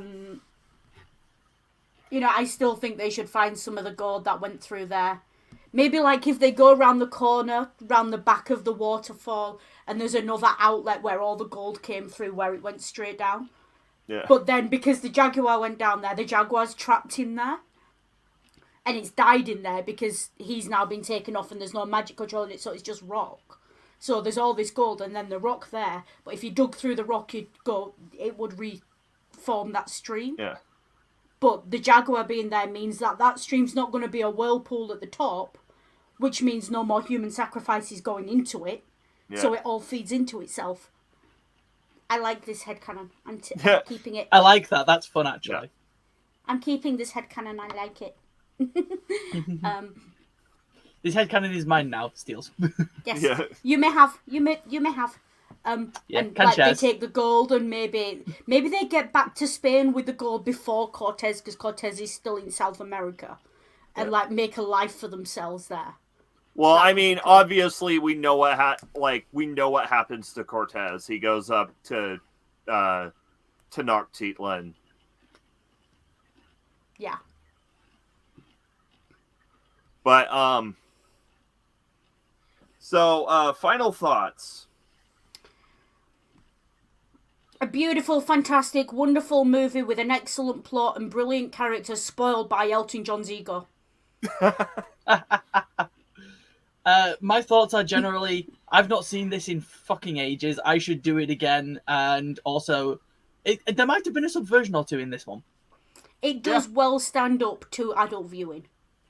I will say the only, aside from the way too much Elton John, the only real, flaws I could point out is, now I will say this is only in scenes where the where the animation isn't important, because when the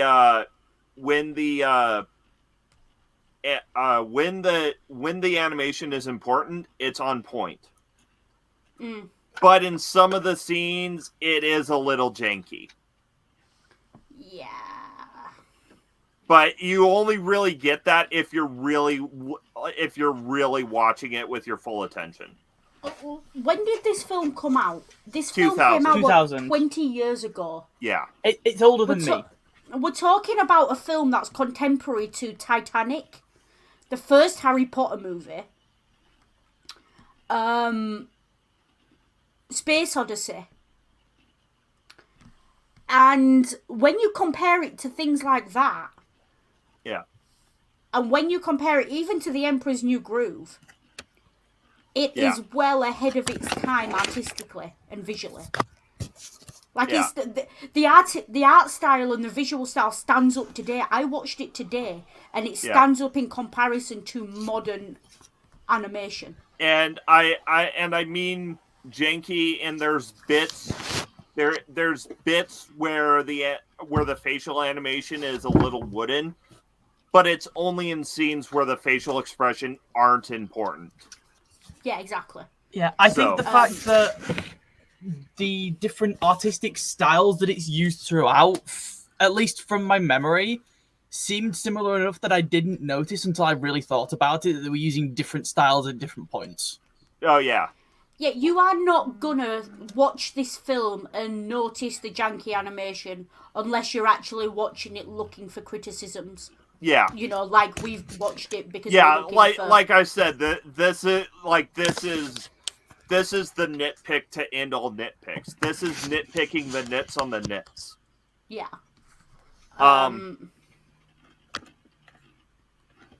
But the other biggest, but of course it is completely dwarfed by the greatest flaw this movie has.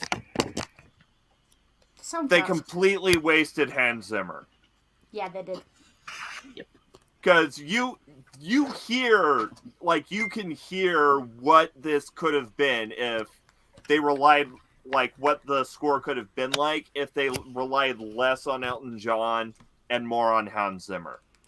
Like I said, what I want from this movie basically is the same movie, but with a Neil Diamond Hans Zimmer soundtrack. Yeah. That's what I want this movie for. That's what I want for this movie. But I want it in the style of Neil Diamond of the jazz singer. Like that specific jazz singer style of Neil Diamond. Like classic Neil Diamond. So, since I'm getting a question about it in the chat, I'll go ahead and move on to chilling.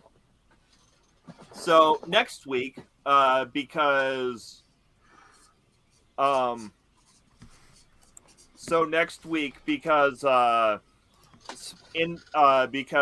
Nowhere or No Way Home is coming out on the 17th. Next Sunday, we will be talking Spider-Man Into the Spider-Verse, which definitely deserved the Best Animated Picture Oscar it got. Yeah.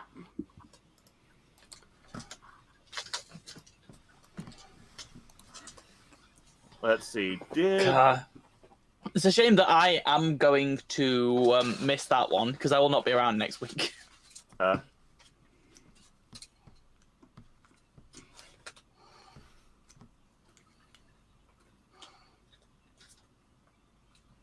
Ring has a funky face on. Yeah, I'm just checking something. Oh, God. Okay. Okay.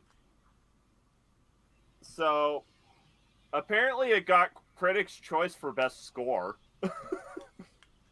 Critics' Choice or People's Choice? Critics' Choice. I was going to say, that sounds more like a People's Choice nomination. Let's see. Oh, yeah, and Road to El Dorado didn't even get... Like, Road to El Dorado didn't even get nominated.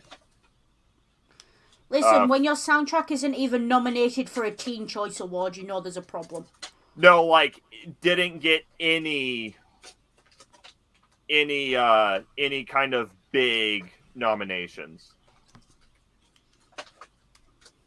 Like, it got a bunch of Annie nominees, and I didn't even know the Annies were a thing. It got Broadcast Film Critics Association's award, and it got the Critics' Choice for Best Score in that.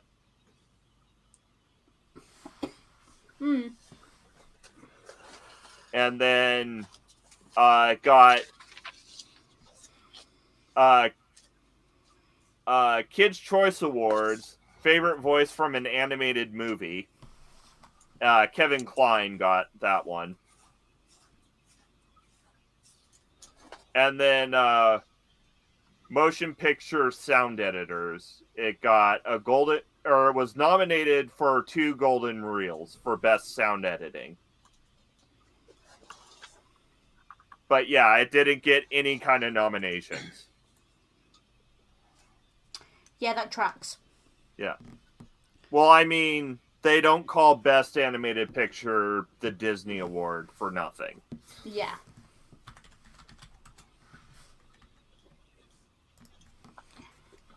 Yeah.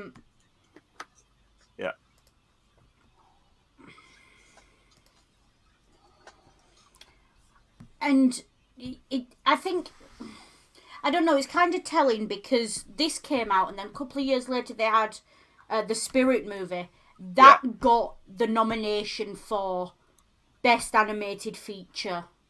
And it got Best Original Song nominated for the Golden Globe. So anyone who says DreamWorks didn't build itself up and didn't claw its way into the mainstream is wrong, frankly. Because you can see with every film they start to slowly eat into that Disney monopoly of getting nominations. And then by the time Shrek comes along, they're winning. They're not just being nominated, they're winning. And they're getting the accolades. So yeah, an important step on DreamWorks' long-term path. I wish we'd have had more 2D DreamWorks. Yeah.